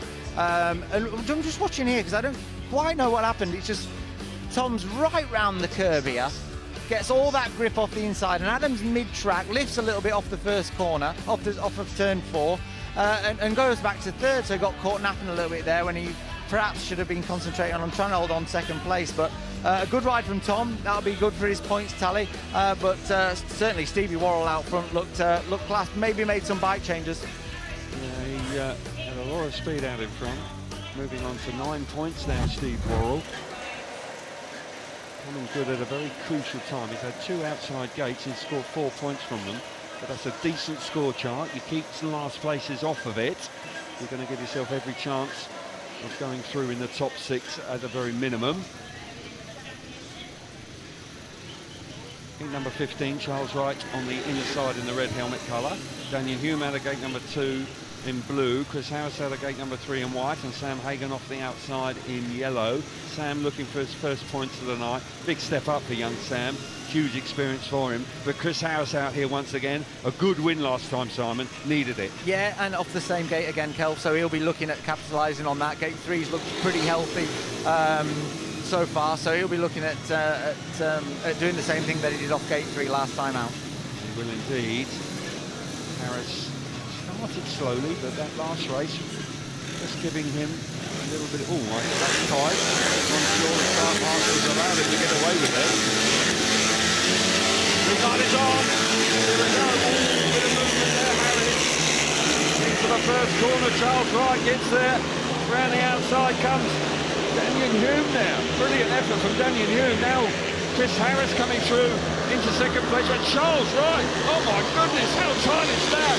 Hume down in front, Harris on the outside, Charles Wright sticking it up the inside, but what a move from Harris around the outside. Fantastic from Bomber there, doing typical Bomber stuff in British finals, giving it full beans round the outside, getting in the dirt, wrapping it on, good first up, and Charles just followed him through. Super stuff from Charles Wright as well, getting in the middle of Daniel Hume. Now Wright setting about Harris. Harris out in front, just over a lap to go. Keep your eyes on Charles Wright. A little bit untidy, but crikey, he's giving it everything. Really digging deep. The dirt is very heavy indeed. Leg through turns 1 and 2. Sense that Harris has got it covered. Although Charles Wright's gone very tight indeed. Harris hangs on. Good ride from Harris, needed that. Back-to-back heat victories for the former champion, 3-time British champion. 2007, 2009 and 2010. It's been a fair while since he's won, but it's a smashing ride for Charles Wright as well. Charles Wright, I mean, he just gave it absolutely everything. A couple of times he looked a touch untidy, but crikey, fair play to him. Result of heat 15.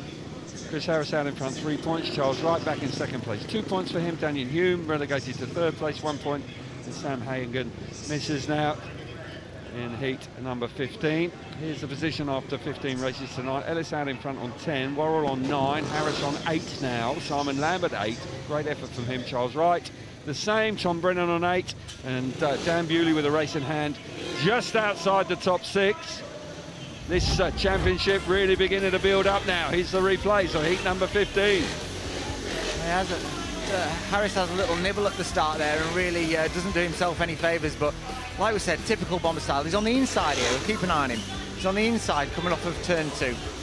Drives up the inside, switches it now, goes really wide, so he's gone from inside to outside, keeps the throttle wound on. He's full commitment going into turn 1 here.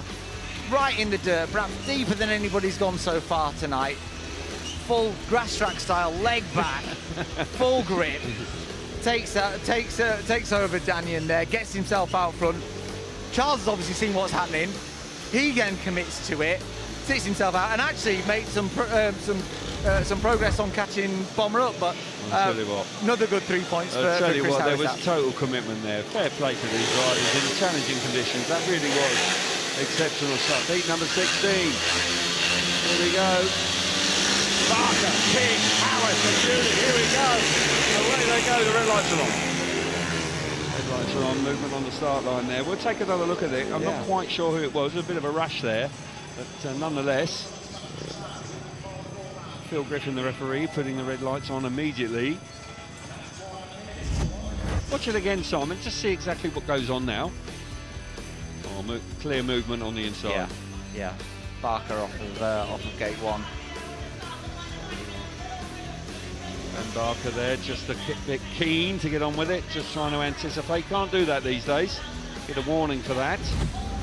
Right thing to do, bring it back. Let him have another go. Yeah. Run through the line up a little bit once more for you. Ben Barker is on the inside in red. There he is, Ben Barker on the inside with a warning now in red helmet colour. Danny King out of gate number 2 in blue. Carl Howarth out of gate number 3 in white. And Dan Bewley off the outside with the yellow helmet colour. Big race for Bewley as well now. He slipped outside the top 6. He won't want to be there for too much longer. But he's seen riders win from gate number 4. And in particular, Adam Ellis. Last time they were out together. So got to believe that Bewley will be looking to bounce back this time. Here we go.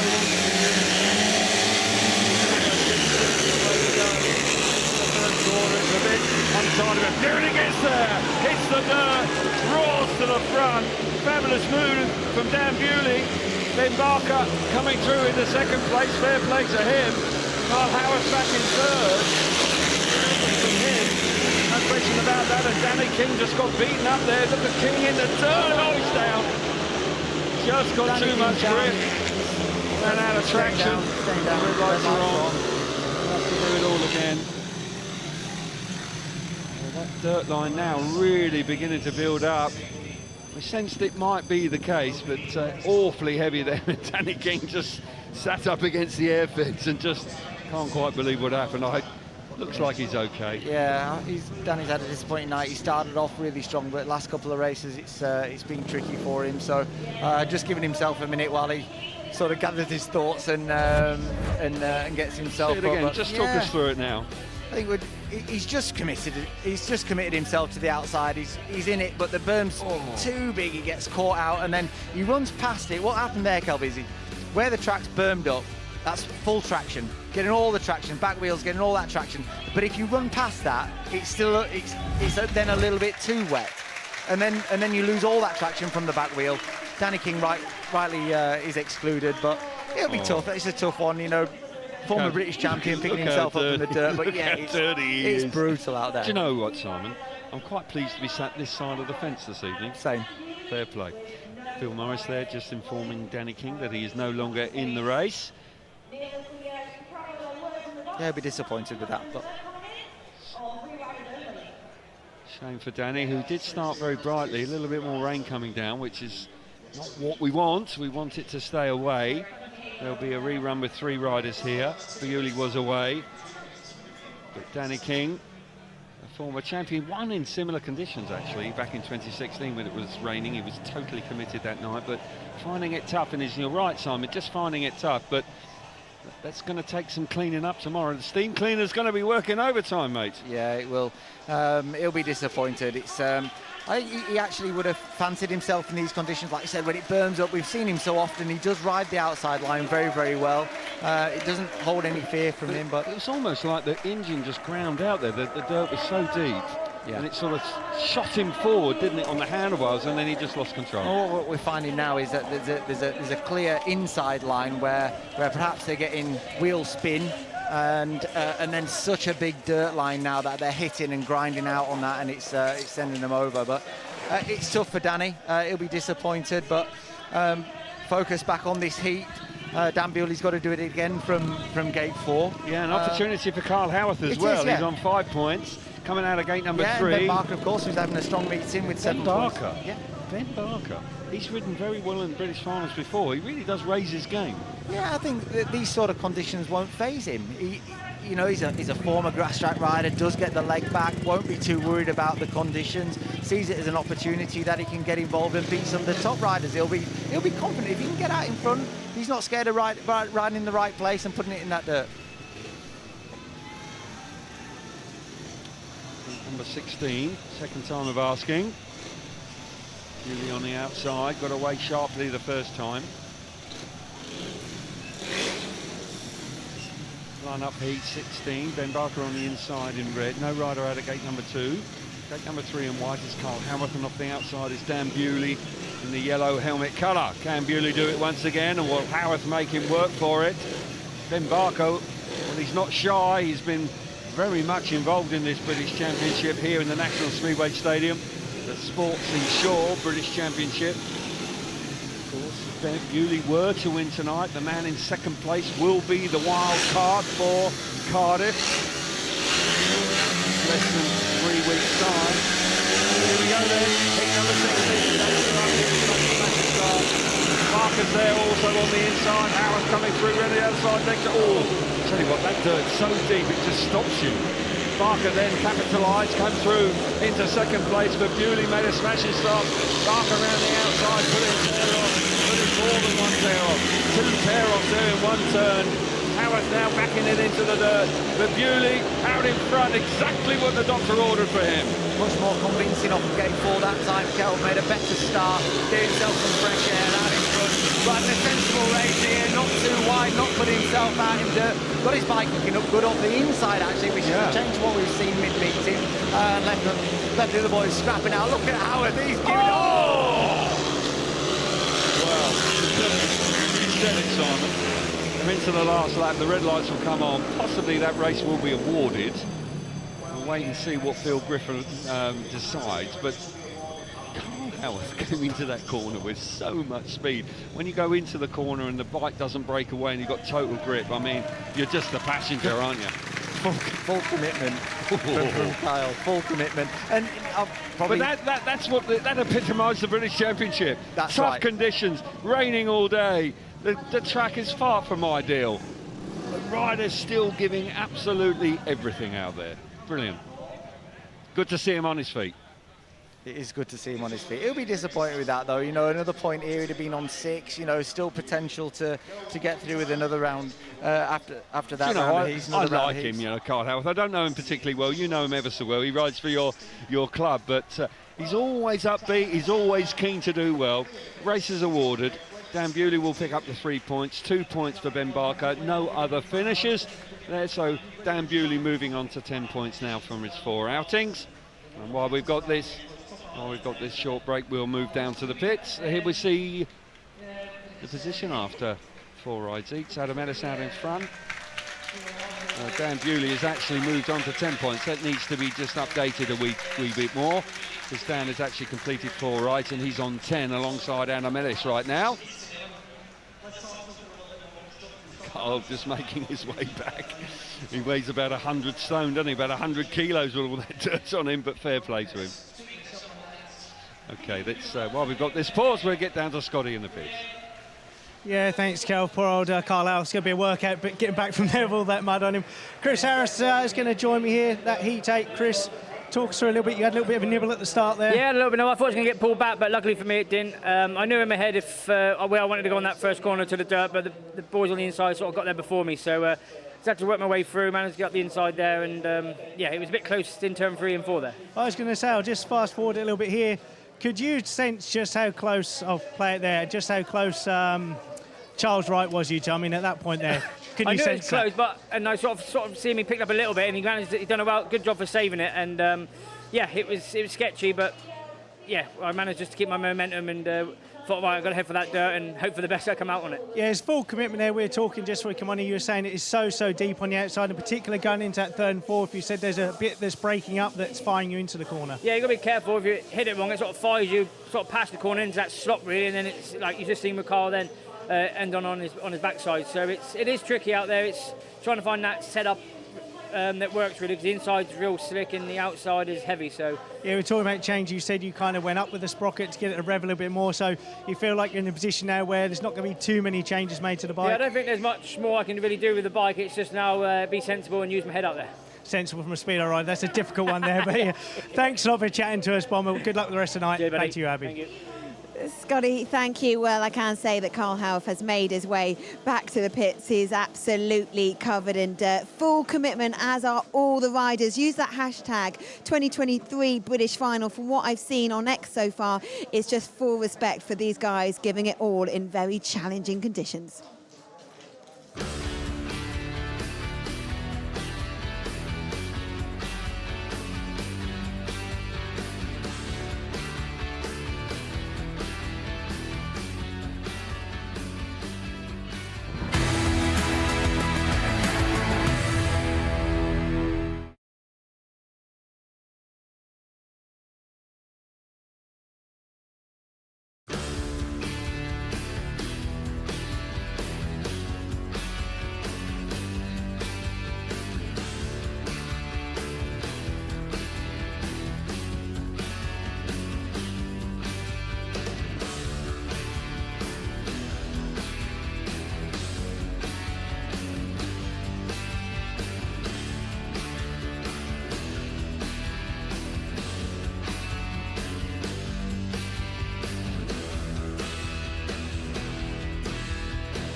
Manufacturer of Manchester. Chase the ace in action here tonight. Chase, are you enjoying yourself?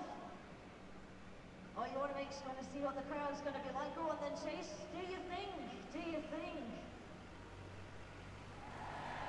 Oh, there it is. Chase the ace. Bowled over by now. That was good. That was really good.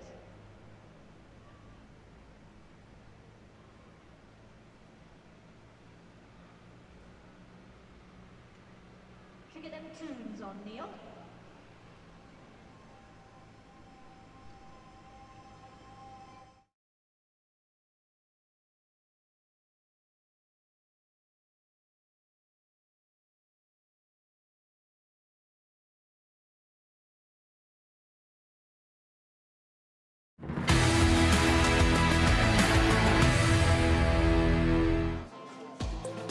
Welcome back to Bellevue and to the National Speedway Stadium. A good crowd tonight. They're also having to cope with some really wintry and wet conditions, but it's been some great racing actually. These conditions have really dished up some Speedway out of the top drawer, which is Calvin saying, of course, and I'm just taking it from him. But let's have a look at where we're at after 16 heats. It is best mates, Adam Ellis and Dan Bewley, both on 10 points. Stevie Worrall, Ben Barker on 9, and Chris Harris and Simon Lambert on 8. So that's your top 6 at the moment. Just outside it, Charles Wright also on 8, and Tom Brennan on 8 as well. And remember, the top 2 go straight through to the final, but to get into the top 6 is important. Then we'll go through to the semi-final as well. Let's join Scotty Nichols now. He's with Adam Ellis, who only dropped points in that last heat. Yeah, thanks, Abby. I'm with joint leader Adam Ellis. Adam, get my teeth in. Adam, you're having a great night so far, joint leader. So far, so good, yeah. It's a bit tricky out there, so gating's important, but just need to keep it up. It is tricky, but the conditions riding a little bit better than we at first thought with all the rain we had? Yeah, I actually thought it was going to be better than what it is. You know, it's pretty hard. There's only that tiny bit of dirt that's good enough to use, and the rest of it, as we've seen with Kyle and Danny, as soon as you get on it, it's pretty slippery. So it's tricky conditions, but it's just what it is. We all want to be fighting for the title, so we got to get on with it. That's it, mate. You're a pretty laid-back guy. You're always smiling, but you're fired up for this one. I am, but you're just not showing it to me. No, I haven't put any pressure on this year. It's you know, I think when you win it, you expect to win it again, and this year just come here and thought what will be. So we'll see what happens. Well, it's going good so far. I saw you off gate 1 there, trying to muscle your way across, but the start marshal weren't letting you get it. Yeah, the starts are terrible. I don't know what to do half the time when I get up there. So yeah, you're desperately looking for that fresh bit, but it's hard to find. Maybe that was the only blip on the night so far. Thanks for talking to us. Over to you, Kelv. Thanks very much, Scotty. And we're back on with the action once again, and we've got a terrific looking heat 17. Simon Lambert out again here. He needs some points, but he's got some big hitters on the outside of him. He's on the inside gate. He's got a great meeting, Simon. 2 wins in his last 2 outings. Same for Chris Harris. This is crunch time now. These last 4 races are going to have a huge bearing on the outcome of this title, no doubt about it. Really good, strong looking heat, this one. Looking forward to it. Important for every single one of these guys, actually. Heat 17 then, Simon Lambert off the inside in the red helmet colour. Tom Brennan alongside him in the blue helmet colour in gate number 2. Gate number 3 in white is Dan Bewley, and off the outside in yellow is Chris Harris. What a lineup this is. There's very little to choose between all 4 riders. Desperate to try. Bewley will not want to go through the semi-final. He will want to try and go straight there. Yeah. Difficult conditions. But for Simon Lambert, Brennan and Harris, they are chasing the points hard here. Lambert's been the surprise package. Can he do it off the inside and do it again? Well, why not? His starting has been good so far. Obviously, competition's strong in this heat. Important for all of them. You know, I think probably Bomber and Bewley were on the best position on the track in the first corner with 3 and 4, but we'll see. Here we go then, heat 17, second lineup. Takes up now. Harris has made a good start, but it's lifted violently. Tight into the first corner. Brennan, look at Harris, we're in the outside again. Oh, dream for first corner for Chris Harris, and he's cleared off out in front. Brennan coming through in the second place. Bewley back in front. Look at Simon Lambert. Lambert coming on strong. Bewley's had to squeeze him up there. Bewley now roaring around the outside of Brennan. Lovely move from Bewley, needed to do it. He wants to go straight through to the final. But out in front, Chris Harris. Started slowly, but all of a sudden has turned on the start of conditions. He's loving them. Chris Harris making a start, you don't hear that very often, do you, Kel? But what a start, and what a first corner from him there. Really committed, outright in the deep dirt and clearing off and beating down Bewley, lowering his colours. Harris out in front. And the back straight for the last time is cleared off. Bewley's done well to come through in the second place. Feel for Simon Lambert. Tough race.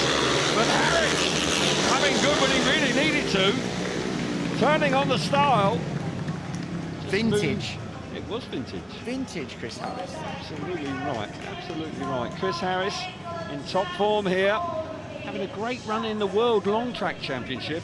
Yeah. And I think some of that form is coming through tonight because conditions are very similar. But a smashing ride, and the result of heat number 17 is Harris out in front, 3 points for him. Dan Bewley back in second place, 2 points. Tom Brennan, 1 point for him, and Simon Lambert fails to score there, and that could be very costly indeed for Simon, who's had a smashing night. Just check the point scores here. Bewley now finishes on 12 points from his 5 outings. Harris on 11. Adam Ellis has got a ride to come, so he may relegate Harris into the top 6. Simon Lambert finishes on 8, and that's a shame for him. He may just miss out as a consequence of that. But Dan Bewley had to work hard there, but the star of the show was Harris, making a fabulous start. Look at him, I've never seen him make a start so good. Tom actually made a good start as well, but stayed down low, didn't commit to the outside like Chris Harris did. And look how far Chris Harris is just off after the first lap there. He's absolutely flying, left everybody trailing. Dan Bewley had to do it the hard way, again commits to the outside and gets round Tom. Perhaps Tom didn't quite fancy it out in the deep stuff, riding a little bit conservative and got caught out. Yeah, smashing stuff from Chris Harris. On his last 3 rides, so he's going along very nicely indeed. Harris is one of those guys, he never knows when he's beat. Keeps trying, he's been around a long time. Still maintains great enthusiasm, terrific to see. And looking like, at the very least, he's going to be in the semi-final here, and every chance of making the final if he keeps riding like that. Yeah, should have a decent choice in the semi-final with that sort of points tally as well, Kel, which will be important. On up for heat 18, Ben Barker off the inside in the red helmet colour. Adam Ellis coming out of gate number 2 in blue. Connor Mountain, gate number 3 in white, and Charles Wright off the outside in the yellow helmet colour. Crunch time once again, hugely important points on the line now. Ellis has been terrific tonight, just dropped a couple of points in his last ride. Looking to try and win this to make sure he goes through to the final. Charles Wright, the commitment from riders like Charles Wright, Carl Howarth, Chris Harris, it's been smashing tonight. It's been so good to see in difficult conditions. There was an awful lot of chat about, and I know that Phil Morris had to speak very firmly with riders to make sure that, to ensure that they were going to go racing tonight. It's the right decision. We've enjoyed a really fun so far. Racing, away we go. Right into the first corner, Ben Barker's there. Round the outside, oh my goodness! Charles Wright all out of shape there. Adam Ellis is relegated back to 3rd place. But out in front, Ben Barker has stolen the mark. Connor Mountain in 2nd place, Ellis back in 3rd. But look at Barker. He took full advantage of all the shenanigans in the first corner. Yeah, nobody giving him an inch there, but Ben Barker obviously out in front, clearing off with 3 points again, looking likely in this victory. But Adam Ellis is the one that's doing the hard work now. He's got Connor Mountain in front of him and needs to make a pass. But Charles isn't backing off either. He's flying around the fence as well. Just running into too much grip there. Adam Ellis desperately trying to get the better of Connor Mountain, coming on strong, almost running in front of him. He's gone on back to try and force his way through to 2nd place if he can. Oh, Charles Wright's gone down heavily there at the back. Just trying a little bit too hard, I would suggest. Red lights are on. Race has been halted. Ben Barker, get the feeling that will be awarded. Let's And just if it hope is that Charles Cole- Wright's okay there. He just sort of spun round, did a pirouette there. Maybe just trying a wee bit too hard. Yeah, let's hope Charles is all right first and foremost. He's, come down nasty there. He'll be having some treatment from the guys there. But tough to predict right now, this British Championship. Adam Ellis going along so smoothly, winning his first 3 rides. Looks like he's going to drop another couple of points there and move on to 11 after 5. Yeah. So here's the result then of heat number 18. It is awarded. Ben Barker picks up a massive 3 points there for him. Connor Mountain back in second place, 2 points for him. Adam Ellis third place, and Charles Wright unfortunately biting the mud, not the dust on the outside. There is some concern about him. This is a position now after 18 heats. Dan Bewley leading the way, but look at Ben Barker, forces his way into the top 2. Could he go straight through to the final? Possibly, can't be overhauled. Stevie Worrall there on 9 points. It's going to get awfully tight indeed. We'll see it once again. Yeah, look at Ben. Off of gate 1, bunches them up. Ooh. He's brutal in that first corner. British final first corner that. Off of gate 1, all the way up to the dirt, bunches the guys on the outside of him all together. He comes out in front, leaves Charles in a big mess. Adam drops down to third, and really gives himself a fabulous chance to head straight through to the final. He does indeed. Ben Barker out in front riding Charles Wright. I mean, the commitment is just extraordinary. So Ben Barker, good to see Charles Wright making his way back to the pits. But while we've got this moment, we'll get down to Abby.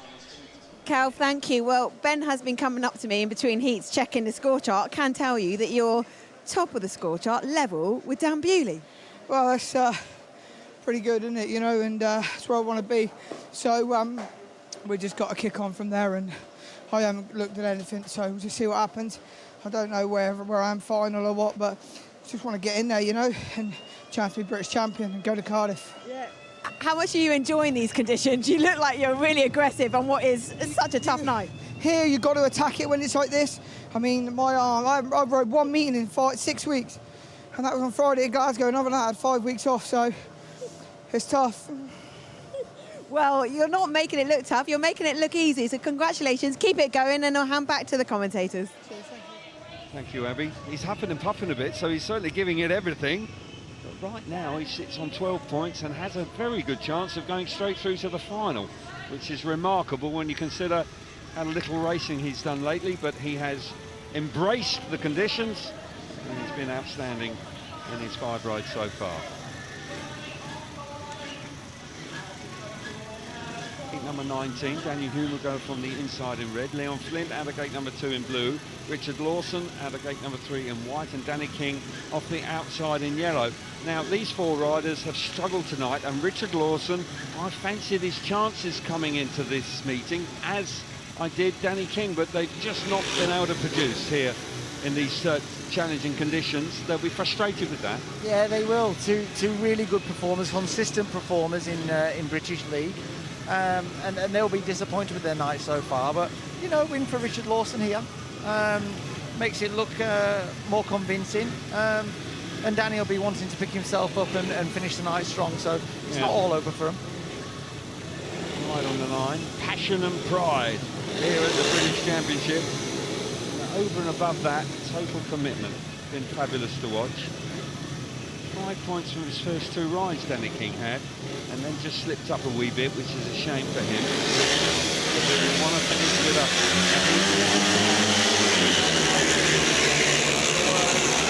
into the first corner. Richard Lawson this time gets to that dirt line, fires himself to the front. Coming through in second place this time is Leon Flynn. He's hanging on there, but look at Danny King around the outside. Great effort from him. Give him a lot of credit there. Danny King hasn't thrown the towel in. He had an awkward spill in his previous ride. With Richard Lawson out in front, this is where we were expecting to see him earlier, but he's got away nicely this time. Yeah, riding well, looking forward to the night help. Riding a sensible race, coming in on the inside, slowly drifting up and catching the dirt, going outside, riding a safe, sensible ride out in front, hoping to get his first 3 points of the night. He's out in front. Big dirt line there, 17, kicking off Flint back in third place, but Richard Lawson's got this one all sewn up, did the hard yards round the first corner, and the back straight for the last time. An experienced rider, of course. Does a good job for whatever club he's riding for. Always very reliable. Richard Lawson picks up a nice way to finish his night, I would think. Not sure he'll have enough points. Moves on to 9. It might be. It just might be. It might just squeeze in the top 6. Yeah, it gives him a chance. Does indeed. So the result of heat number 19, Richard Lawson picks up the 3 points out in front. Danny King back in second place, 2 points. Leon Flint in third, 1 point for him. And Daniel Hume misses out in heat number 19. Here's how it looks now after 19 heats. Dan Bewley and Ben Barker out in front. Adam Ellis on 11, as is Chris Harris. Stevie Worrall on 9. Richard Lawson moves into the top 6 on 9. Tom Brennan. Yeah, having a look at the start. Good start from Richard Lawson off of gate 3 there. Committed first corner, puts himself in the outside, and really that's where he needed to be. Out in front, looking for his first 3 points of the night, leaving Danny King to do it the hard way. Good third and fourth corner by Danny King there, getting himself into second. Not enough tonight from Danny, with only a couple of points from his last few rides, so he'll be disappointed with that, but he finishes on 7. It might just be enough for Richard Lawson to squeeze into the semi-final, you know. Hugely important win. He's on 9. He's in the top 6 right now. One more race to come. Don't think he can be overhauled. Yeah. Don't think so he's gone about things... Because Stevie Worrall's already on 9 and he'll only pull further away. I don't think that he is going to be able to be overturned. We'll wait for that at the completion of this race. Steve Worrall, of course, will be looking to push on. Stevie Worrall is on 9 points. So a win here would be very handy indeed. And then there will be a bit of a countback to see who are the top 2 going into the final. Drama here in the British Championship, building up really nicely. Yeah, I'd say gate 3 is pretty good for him here as well. Line up for heat number 20 then. Sam Hagan off the inside in red. Joe Thompson alongside him in gate number 2. Steve Worrall out of gate number 3 in white, and Carl Howarth off the outside in yellow. Howarth can't get there, even with a win. Has had to change his bike. Steve Worrall has had a terrific night. Looks like we've got a reserve replacement. Excuse me, you're right. Kyle hit the. It looks like Kyle has actually stepped down here. So looks like it's Paul Bowen coming in here, the young colt who rides for the National League side here for his first time. Tell you what, that's not easy coming out of heat number 20. Wow, let's see how he gets on. Steve Worrall though, can he win the race? Good one as well. He's run up a bit there. They've got to the first corner. Away they go. Joe Thompson's made a start, but that's a great first corner from Worrall. That's exactly what he needed to do. Bowen's back in third place, fair play to him. But Steve Worrall, it's all about this now. Just needs to keep that bike going. No mechanical issues, and he's going to push towards. Oh my goodness! Oh my goodness gracious me! Sam Hagan there, just grabbing so much grip. The race is continuing. No red light on yet. It's going to get the bike off. Just in the nick of time. Race is awfully spread out. Sam Hagan has done remarkably well there to get the bike off the track. Field gripping, allowing the race to go on. But Worrall out in front, this is exactly what he needed. Yeah, perfect race for Stevie. He needed 3 points to put himself right back up at the top of the leaderboard. So really interesting to see who's going to go through there on countback. 12 points for 3 riders. So he's put himself right in the mix here with a race win, which will be fabulous for him. Out of the last corner, Worrall finishes on 12. We'll wait for the countback now. Just what he needed. Paul Bowen coming through in third place, picks up a point in heat number 20. Quite incredible that. Joe Thompson back in second place.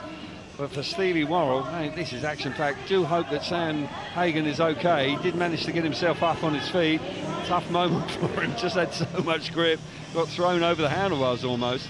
Commitment again, Gelb. How many times have we said it tonight? It's great to see even from these young lads. They're really giving it a good go. Look at that. I don't fancy. I know his dad's going to be cleaning that bike tomorrow.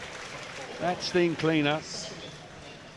Fuel it up. He's going to need plenty of that. So the result of the final qualifying heat number 20 is Steve Worrall out in front, 3 points for him. Joe Thompson back in second place, 2 points Freddie Holder. It was Freddie Holder, excuse me. I do apologise there. in third place, and Sam Hagan fails to score. But Freddie Holder and Paul Bowen both ride for the Colts. Here's, as we see it right now, Dan Bewley and Steve Worrall we've got going through into the final, with Ben Barker just missing out. And Adam Ellis in fourth. We'll wait for that confirmation from the referee, but we'll see the race once again, Simon. Yeah, actually, really good start from Joe Thompson off of gate 2 there. Pushed Stevie into the right position on the track. Committed from Stevie. Knew 3 points was essential in this heat to give him a chance of finishing up in the top 2, but we're just waiting on confirmation to see who's going to finish there. But a good 3 points for him. And look, the other guys behind him, three young lads, giving it absolutely everything in the British final. You can't ask for much more than that. Really committed from Sam Hagan, gave it everything. Unfortunately, he hit the dirt, but really committed. I'm pleased for Joe Thompson. He's had a tough night, but finished with a good second place there. Nice to see him go with a couple of points on the board. You see in the moment where Sam Hagan just, it's so heavy out there. You get so much grip, and then the bike rounds out and it throws you forward on the bike, and he just bails off. Good to see him get up. Did really well to actually get the bike off the track, in truth, but that man all of a sudden has forced himself right into contention for the 2023 Sports Insure British Championship in the National Speedway Stadium. We'll just wait for confirmation of the top 6 as well. A little bit of work to be done. We'll bring you the confirmation of it as soon as we have it for you, but tremendously exciting meeting. When you consider the conditions, this has been an outstanding effort by everybody concerned.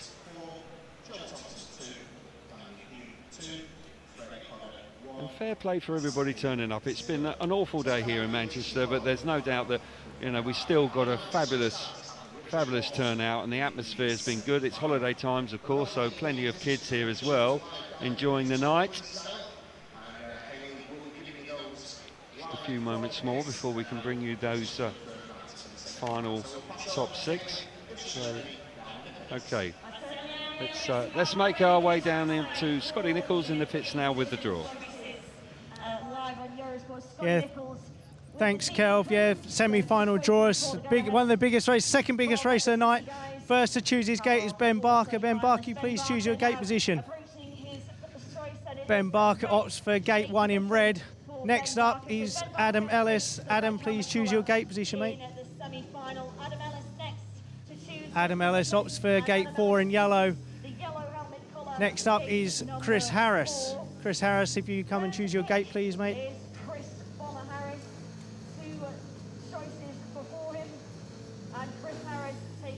Chris Harris opts for gate 3 in white. That leaves Richard Lawson to come and slide in to gate 2 in blue. So that is your semi-final lineup. Ben Barker in red, Richard Lawson in blue, Chris Harris in white, Adam Ellis, gate 4 in yellow. Back to you, Abby. Scotty, thank you. Just echoing everything that's been said on X and on different social media platforms and from our commentators as well. It's been full-on commitment here at the National Speedway Stadium in Bellevue, and we've got the semi-final coming up.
Welcome back to the National Speedway Stadium. A good crowd have turned out tonight in what is very wet and windy conditions, and we've had some great racing, and we've got the semi-final to come up. But first of all, Scotty, I believe you've got some points of wisdom there to share. I'm not sure about pearls of wisdom, but I've certainly got a replay from earlier on with Ben Barker and Yell on the outside here and Richard Lawson on the inside. I believe Kelvin said this was ruthless, and if I pause it just about there, I think that is pretty ruthless. Look at that. Ben Barker up the inside, and now we're looking at this because he goes into Simon Lambert, but the big reason is because these two will be lining up against each other in that semi-final. Ben Barker off gate 1, Richard Lawson off gate 2. They're out in first and second here. Can we expect more of the same in the semi-final? There is so much emphasis on this semi-final. It's only the top 2 that go through to that final. They all want to be there. Ben Barker, probably a little bit of a surprise package. But we know what Ben Barker's like. He looked a bit out of breath, bless him. He was huffing and puffing, but doesn't mean to say that he's not going to back out. So back to you boys in the commentary, Kelvin and Simon. Thank you very much, Scott. Yes, it will be very interesting indeed to see exactly what happens going to the first corner. Richard Lawson not happy with Ben Barker a little earlier on. But Lawson did very well to creep in here. Won his last qualifying race and made the semi-final. Harris has ridden well tonight. Adam Ellis didn't look like he needed to go through to the semi-final, but just slipped up a bit. He spoke to Scotty earlier on, Simon, said that starting was an absolute premium and has missed his last couple of starts and has found it much more difficult. Yeah, it was interesting, his interview actually, Kelby. He said he wasn't quite sure what to do at the start line. Tells me he's not quite comfortable with his clutch setup, perhaps not quite got the setup on the bike quite right for the start, but he'll have been working on that in the pits. He started off ever so well. He's made three out of the 5, so it's not been a complete disaster, but he could do with pulling one out the back here. Far from it. I wondered if he was going to have a chat with Chris Harris, who's been making some good starts, but I don't know about that. But Harris going along nicely. What a romantic story if Chris Harris could make the final here. It's been quite some time since he, 13 years ago, he won the British Championship. Wow. Can he do it again for the 4th time here in the National Speedway Stadium tonight? There he is, making his way towards the start for the semi-final. Line up then, Ben Barker on the inside in the red helmet colour. Richard Lawson out of gate number 2 in blue. Harris out of gate number 3 in white, and Adam Ellis off the outside in the yellow helmet colour. Just the first 2 will join Bewley and Worrall, waiting patiently for them in the final. Sudden death now. It's going to be tough. There's going to be some elbows out in that first turn, particularly with Barker on the inside. Like Scotty said, second most important race of the night, this one, Kel. So yeah, every single rider will know how crucial this is. They'll smell the final at this stage, so they'll be gunning for it. Love that. Love that. Richard Lawson certainly got his act together last time, and that was, as I say, very important. Stevie Worrall winning his last qualifying race to squeeze into the final. Really important stuff. Harris started slowly tonight, just with a couple of points, 2 third places, and then reeled off 3 wins.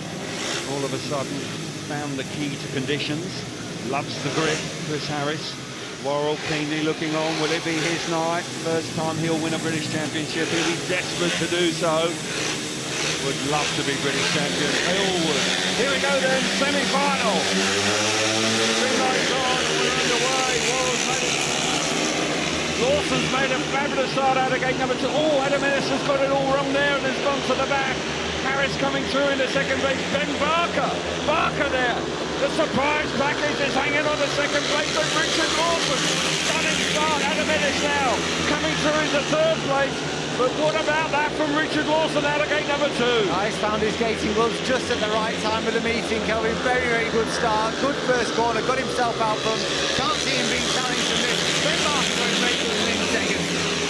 Yes, indeed. Adam Ellis, who started with 3 consecutive wins, looked like he's going to just miss out on the final. He'll be desperately disappointed about that, but for Richard Lawson, didn't really have it all his own way. Ben Barker now under huge pressure from Ellis. Ellis now switching back to the inside. Barker leg trailing. Oh, he's just about hanging on. Has he got enough energy? Through the last corner, Howarth. Richard Lawson's got it. Ben Barker hangs on. Ellis and Harris miss out, disappointment for them. But sheer delight for Richard Lawson and Ben Barker. What a start from Richard Lawson. All credit to him. Under a huge pressure going into his last ride in the qualifiers, picks up a win and then wins the semi-final. What a ride that is. So we've now got our finalists. Disappointment for Chris Harris, you can see it there. The body language tells you everything. So much wanted to be British champion here, and it's not going to be his night. So the result of the semi-final, Richard Lawson out in front, Ben Barker in second place. They're through. Adam Ellis, Chris Harris just missing out. You see it once again, smashing start from gate number 2 for Lawson. Yeah, it was. He's got that bike working really well. Like I said, he's got that... he found his gating gloves. Didn't look like Adam had done a lot wrong there. Got himself in a decent position, but lost all grip from the back tyre and lost all his speed. But really good start from Richard Lawson. Really good start. Really good first corner. Ben Barker had a good run round the inside. Got himself into second, and as try as he might, Ellis couldn't just find a way through. He'll be disappointed his night's over, but I'd say it was a reasonable display from him. He'll be disappointed that he's gone out at this stage, but he's had a good night because he's having a tough season. Ben Barker hanging on there the longer the race went on, but he just had enough, and the commitment from Ellis around the outside, not able to get through to the final. And we now know our finalists: Bewley, Worrall, Ben Barker and Richard Lawson.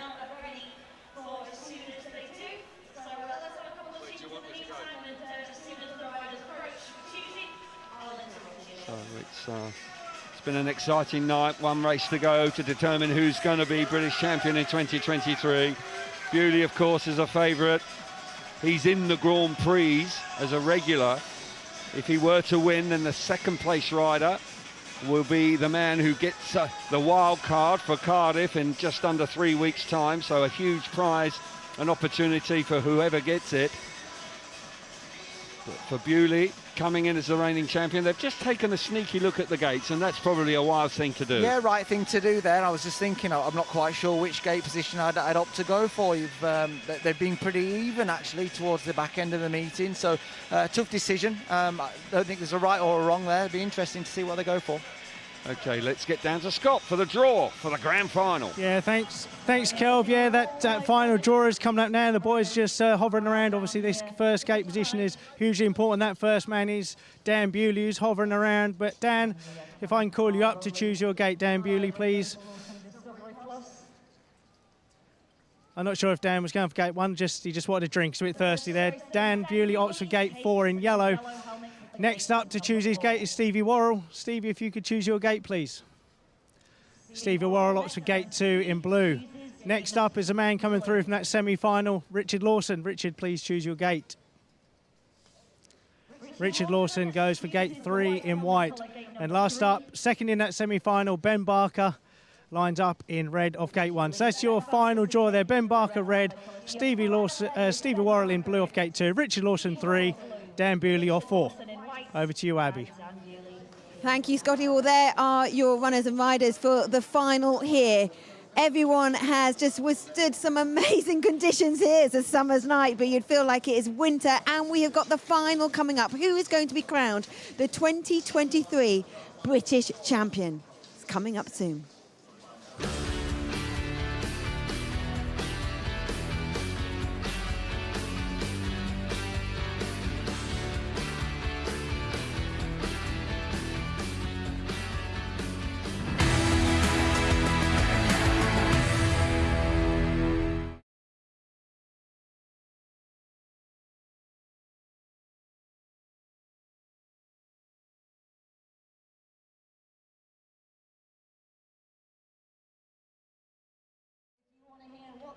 Top 3 finishers have to say about tonight's proceedings, please do join us in the Peter Braden Suites after the trophy presentations.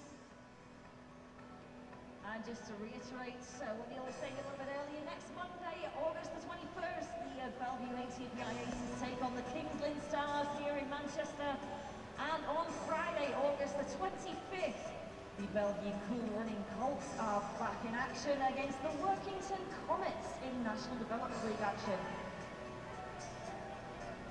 But for now, we count down to the grand final of the 2023 Sports Insure British Final.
Welcome back to the National Speedway Stadium. We've got one heat remaining, and it's the big one. It is the final. Who is going to be crowned the British champion 2023? Well, two riders who have shown so much grit and determination tonight, Chris Harris and Adam Ellis, unfortunately missing out on the final there with Scott. Yeah, I'd be bitterly disappointed for these two boys not to make the final. Come to you first. Adam started off like a steam train. Real tough to know what gate to choose in that semi-final, and obviously didn't go to plan. Yeah, it was. You know, I thought gate 4 looked pretty good, and even when I got up there, I thought it looked good, but wasn't to be tonight. You know, I still feel like it's probably the best I've ridden all year in England, so leaving with some positives, and we get to watch the final at least. Oh no, 100%, mate. You've got to take the positives. You rode fantastic well tonight. Like you said, it was a little bit of a lottery on what gate to choose. It didn't quite work out, but you battled hard.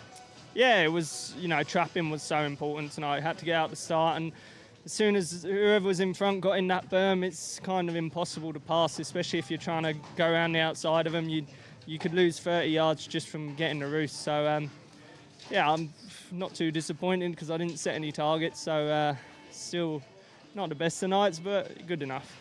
Well, thanks, Chatton. Adam just said there it was hard to pass, but you pulled some moves off. You certainly put it in there, You're not afraid to. Got the old long track style out. Yeah, we're trying, but yeah, like I said, it wasn't to be tonight. I was sort of wasn't sure what gates to pick. I was sort of half go gate 2, and then I thought last minute, you know, gate 3 give me better options, but completely missed it. And then yeah, like I said, when you're at the back of that roost, and that's outside is heavier than what I thought it was going to be. Yeah, I've got to be honest, I mean, I kind of make a note of all the gates and what they're doing, and to be honest, it would have been hard to choose what gate. I would have probably opted for the outside, so you didn't go with an unfavoured gate choice. No, and I didn't, to be honest, I thought, I didn't really want Lawson to go off gate 3 and get over me, but he out-trapped us anyway, so it didn't matter. But yeah, it is what it is. We keep fighting for next year now. Yeah, it was a tough night, but you can't be overly disappointed with the night's work. No, we worked hard. We trying different things, and say Bellevue is not always my best place, so to do what we did in the points, I felt I had good speed. It was just run out at the end. Well, thanks, mate. You brought the best out of it. Thanks for chatting to us. Back to you, Kelvin. Simon. Thanks very much, Scotty. Good to hear from those two lads. Disappointed, but nonetheless they put their best foot forward, as have all the riders this evening. It's been a difficult, challenging evening, but they have really done themselves proud in difficult, challenging conditions. So one more race to go to determine who's going to be British champion in 2023. Riders are released now, making their way back out. Ben Barker, a surprise package here. Got to say that, Simon. He has done terrifically well. He's been tough, but he's battled his way through really well. I'd agree. He's done very, very well all evening. On the pace from the off, hard first corners, rode with aggression, commitment, everything you need out of a finalist at the British final. So he's ridden very well tonight and deserves his place in the final. And we were just talking off air, Kel, but I don't think any one of these riders will be unhappy with the gate position they've got. So right. Every one of these guys will fancy themselves off the gate position they've got. We'll wait and see. So riders approaching the tapes for the last time tonight. Grand final time. Ben Barker will go from the inside in the red helmet colour. Steve Worrall at a gate number 2 in blue. Richard Lawson away from gate number 3 in white, and Dan Bewley, the reigning champion, will go from the outside in the yellow helmet colour. There's the trophy, the famous trophy they're all chasing. Plenty of pride on the line. Bewley won his first championship last year in fine style. Can he do it again? But will it be that man, Steve Worrall, who has been riding superbly well tonight? Very much wants to be, just got a look about him tonight, Steve Worrall, but Ben Barker could be a major threat on the inside. Won't take any prisoners in that first corner, that's for sure. They haven't graded the track, so the outside line is very heavy indeed. You're going to have to be really precise if you're going to use it. Bewley took gate 4. Didn't hesitate, came up to the start line, had a sneaky look, walked back with his mechanic, Steve Lawson, and decided that's the way they wanted to play it. Yeah, maybe didn't talk to his friend Adam Ellis. He struggled off it in the semi-final, but obviously fancies his chances, Kel. Here we go, crunch time. Indeed it is. For that, they decide the 2023 British Championship. United Speedway. Here we go then. Final time. Take the right. Away we go. Into the first corner. Worrall gets it. What about that from Bewley? World class from Bewley. Fires himself to the front. Worrall's in second place. Barker back in third. Richard Lawson just missed out in the first corner, but Bewley's away here. Looking like he's going to retain his championship. Worrall, if he can hang on to second place, will be the wild card for the British Grand Prix. But Bewley in a class of his own in the final. World-class first corner, that from the world-class rider that is Dan Bewley. Superb commitment in the first corner. Was indeed a battle for third place. Richard Lawson and Ben Barker, but Bewley's a country mile out in front. Lawson trying awfully hard to get the better of Barker. In trouble, running out of room, into the airfield. He falls off the machine. Will he get it up? No, the red lights have come on immediately. He was struggling there, got himself in a real tangle there. The track is so heavy on the outside. Quite possibly will be awarded. Not totally satisfactory after 3 laps, but Phil Griffin can do that. Yeah, desperate fight for that final position on the podium. They're both going for it, so fair play again, committed on that first corner. We're just waiting for official confirmation at this point, Kev. Well, Dan Bewley's been given the bumps. That means to he's won me it? that Dan Bewley is the 2023 British champion. He retains his title. Back-to-back, 2-time British champion now, Dan Bewley. Home crowd, of course. He rides here for the Bellevue Aces. Special moment for him. He'll be absolutely overjoyed with that. And a special mention from Steve Worrall. Steve Worrall finishes in second place and will be the wild card in the British Grand Prix in just under 3 weeks' time. A special moment for him as well. So the result of the final here at Bellevue. Dan Bewley is British champion, retains his title. Steve Worrall in second place, Ben Barker in third, and Richard Lawson will finish fourth. It's been a terrific night when you consider how tough it's been out there. We'll see the final one more time. Yeah, watch his commitment. He works it right out in the dirt. Doesn't actually try and come across gate 3. Aims for the dirt in the deep stuff and fires himself out front. He knew he needed to do that on the first corner. Really clever from down there. Worked overtime to get himself in that position. Look at him working it, hanging over the back of it, putting himself right in the dirt. And once he's got a clear set of heels, you can't see anybody challenging him. But look how deep it is. Look how deep it is. Great commitment. And then we've got a great race on for the final podium place there. And Ben Barker and Lawson throwing bikes at each other. Really good. Yeah, Richard Lawson there desperately trying to get to third place, but he just ran out of time there. Fabulous moment for Dan Bewley, receiving the bumps from his compatriots. Chris Harris there, Adam Ellis, of course. Adam Ellis and Dan Bewley are great mates. Right, let's get some reaction now. Scotty Nichols has got the winner, Dan Bewley. Yeah, thanks, Kelv. I'm with Dan. He just put his hand up. Dan, we just had a quick look at the replay. We come on here. Bit of squeaky bum time in that first turn. Yeah, I didn't know if to expect a rerun or not. I was heading back into the pits getting ready for it, but yeah, you know, I had to do some work in the first corner, and I felt a bit loose, but we stayed on, and yeah, what a result. I've got to be honest, mate, watched you all night. You looked cool, calm and collected, but for that fine, it looked like you almost stepped up a gear. Well, you know, there's no need to risk it like that in every race, but no, just knew I had to make a big first corner there, and you know, whoever got to that berm first, I feel like there might have been a way, so just wanted to get in it as soon as I could, and yeah, put some yards on them. Mate, yeah, you streaked around that first turn. It was deep on the outside, but got to give some credit to the track staff here to turn it around tonight. Yeah, fair play. It's pretty funny. I landed at Liverpool at 2 o'clock. Someone texted me. I was like, yeah, it's bone dry here. 10 minutes later, you know, we're under 2 inch of water. So I got here and I thought the track looked a bit dodgy, and then we actually walked on it and it was pretty good. So, you know, props to them, and just, yeah, pretty surreal night. Well, thanks, mate. Go grab that prize. Well done. Back to you, Abby.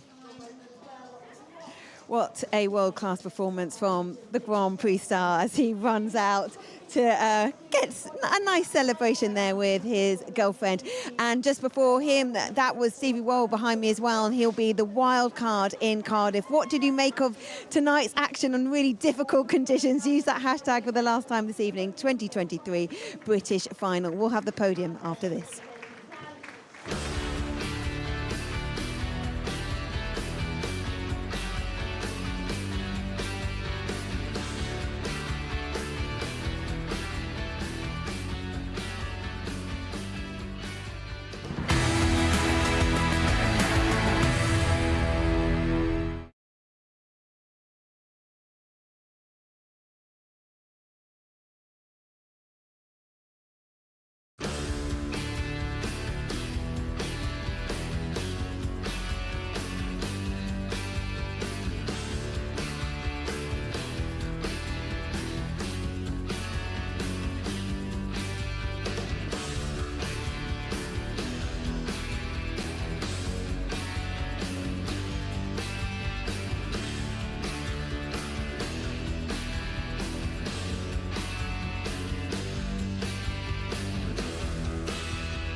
welcome back to Bellevue. What a final we have seen here this evening. The rain came down hard moments before we came to the meeting, but we've had a brilliant British final. We've got a champion in Dan Bewley, but a reminder of the other sport that's coming your way includes the Super Cup of Manchester City versus Sevilla at TNT Sports 1 Wednesday at 7 o'clock. MotoGP round 10 for them, and they're in Austria at the Red Bull Ring. TNT Sports 2 coverage starts with their free practice sessions on Friday at 8. And the Premier League, it's Manchester City versus Newcastle's TNT Sports 1 Saturday at 7. Scotty Nichols, it was pouring down moments before we started the meeting. Actually, during the meeting it continued to rain, but this track came up good, and those riders put down such effort, determination, grit, tenacity, the whole load of adjectives I could put towards them. There was a lot of them, but fair play to them. Everybody put it on the line, the track staff, the riders. I mean, you can see the track behind us now. I'm looking, that is seriously deep on the outside there, so fair play to the boys to not just go through the motions. You could see the passion in the riders, that everybody wanted it. Dan Bewley come out on top, but he certainly didn't have his own way. Okay, let's head back to the commentary to take us through the podium. Thanks very much, Abby. Presentation time. 3 riders that have really dug deep. Ben Barker, of course, coming through. Big moment for Ben. He will be absolutely delighted to be on the rostrum this evening. Yeah, well deserved from Ben tonight. Very, very well ridden. Full commitment all night long. Kept himself in the mix, rode well, committed, and a well-deserved 3rd place, I'd say. Yeah, he was certainly committed, particularly earlier on when he nearly cleaned up everybody, but nonetheless he battled very hard indeed. Now this is a huge moment for Steve Worrall. Of course he would have loved to have won the British Championship. Well received here, of course, rode for the Bellevue Aces for quite some considerable time. Turned on the style, wasn't able to hit the front in the final, but the consolation prize of going to the British Grand Prix, he'll be delighted with that. He'll love that. What an opportunity for Stevie there that he'll never forget. Lovely that he's finished 2nd in the British final, but the opportunity of Cardiff will be something very, very special. So now, the 2023 British champion retains his title, Dan Bewley. Stunning first corner in the final. World-class performance once again from him. Beaming smile. Been riding everywhere. Riga on Saturday, Poland on Sunday, Britain on Monday. Picks up his 2nd title. An outstanding rider. The famous trophy is handed over. Many congratulations to a 2-time British champion, Dan Bewley. Fabulous.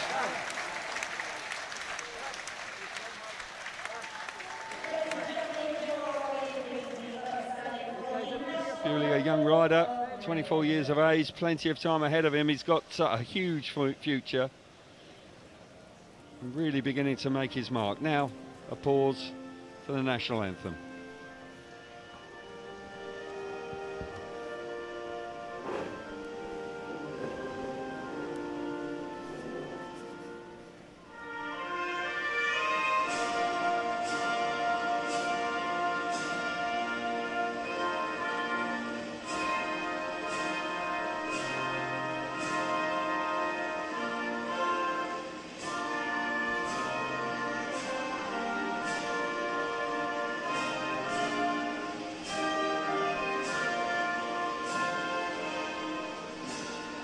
Ladies and gentlemen, your British Final Top 3! So there we go then, national anthem played. Hugely proud moment for all 3 riders, but in particular, of course, for Dan Bewley, the winner. Simon, your thoughts on the evening? The right winner? I think so, yeah. I think obviously started the meeting as favourite, but with track conditions as they were, it wasn't an easy night for him. He had to work hard. He would drop points quite unexpectedly, but ultimately he came good when it mattered and got the win in the final heat, which is what matters. And British title number 2 for Dan Bewley. Well done. Brilliant stuff. Thanks very much for joining me. Thoroughly enjoyed it, Simon. Brilliant stuff. While those guys celebrate now, we'll make our way back down to Abby in the pits. Thank you, guys. Thank you very much indeed. Great celebrations there, great podium. Ben Barker, you said it a couple of times, real surprise, but seeing him walk around the pits, he was a man on a mission. Oh, he was. He's not afraid to mix it up. We saw that in the first turn. Obviously, he's not afraid to upset people. Richard Lawson, I think he's off the Christmas card list. But that's the British final. That's what it's all about. I mean, it was a hard first turn, but in fairness, he didn't really do anything too bad. He read the corner and did it, and he's put himself in that final. And Stevie Worrall, he's put himself in the number 16 jacket and will be out in Cardiff. Yeah, that's going to be a huge night for Stevie. Hopefully we'll grab a quick word with him because, I mean, that's going to be an atmosphere like he's never experienced before. So be interesting to see how he's feeling right now about that prospect. Let's see if we can get a word with him in just a moment. He's coming. Oh, brilliant scenes. It's, it's pretty dirty. It's pretty thick mud here. Stevie, we're going to grab a word with you straight away, if that's okay. Congratulations. We're going to be seeing you in Cardiff in a couple of weeks' time. Yeah, it looks like it, doesn't it? It's a good job I didn't buy any tickets yet. You don't get any free, mate. You've got to buy them still. Yeah. No, it's our dream come true. You know, British guys, we obviously not the British champion, but, you know, second place and a trip to Cardiff, so I can't complain. And the noise inside that stadium is something incredible. When you come out, that wild card performance is going to be brilliant. I've been there as reserve before, you know, and the one year that no one actually did anything, it didn't get a go. So, I'm looking forward to it, and these guys get to enjoy it with me too. So. How nice is that? And how nice is that for him to see his dad on the podium as well? Yeah, you excited? Pleased with your dad's performance? Did he do well? Yeah. Yeah, take it. All right, we'll let you go, and we'll see you in a couple of weeks' time in Cardiff. Well done tonight, Stevie. So just a reminder of the sport. We'll be back in action next week, Monday night, 7:30, usual time, Eurosport 2, and it'll be Peterborough versus Sheffield. MotoGP, we're in Austria for round 10, and the British Superbikes, round 8 for them. They're in Cadwell Park. Oh my goodness, we'll be back, Peterborough, in 7 days' time. Yeah, another big fast track. Get to see Ty Woofenden back in action after we saw him at the GP putting a sterling performance. I have to say, I really think that him riding here has upped his GP game, so it'd be cool to see him around the showground. Yeah, and Dan Bewley tonight as well, just getting the back-to-back titles here. The last 7 stages of this meeting, we've had different winners, but he's back on the top step. It was, but like the commentary boy said, he didn't have it all his own way. He had to work hard for it. He ran a last, put himself in under pressure to do it, but they always say the cream rises to the top, and he showed who was the number one. We have coming into the playoffs, so every single meeting so important. As we've said, we'll be in Peterborough in 7 days' time. Make sure you join us there. It is Peterborough versus Sheffield. Hope you've enjoyed everything from the National Speedway Stadium. Bye from us.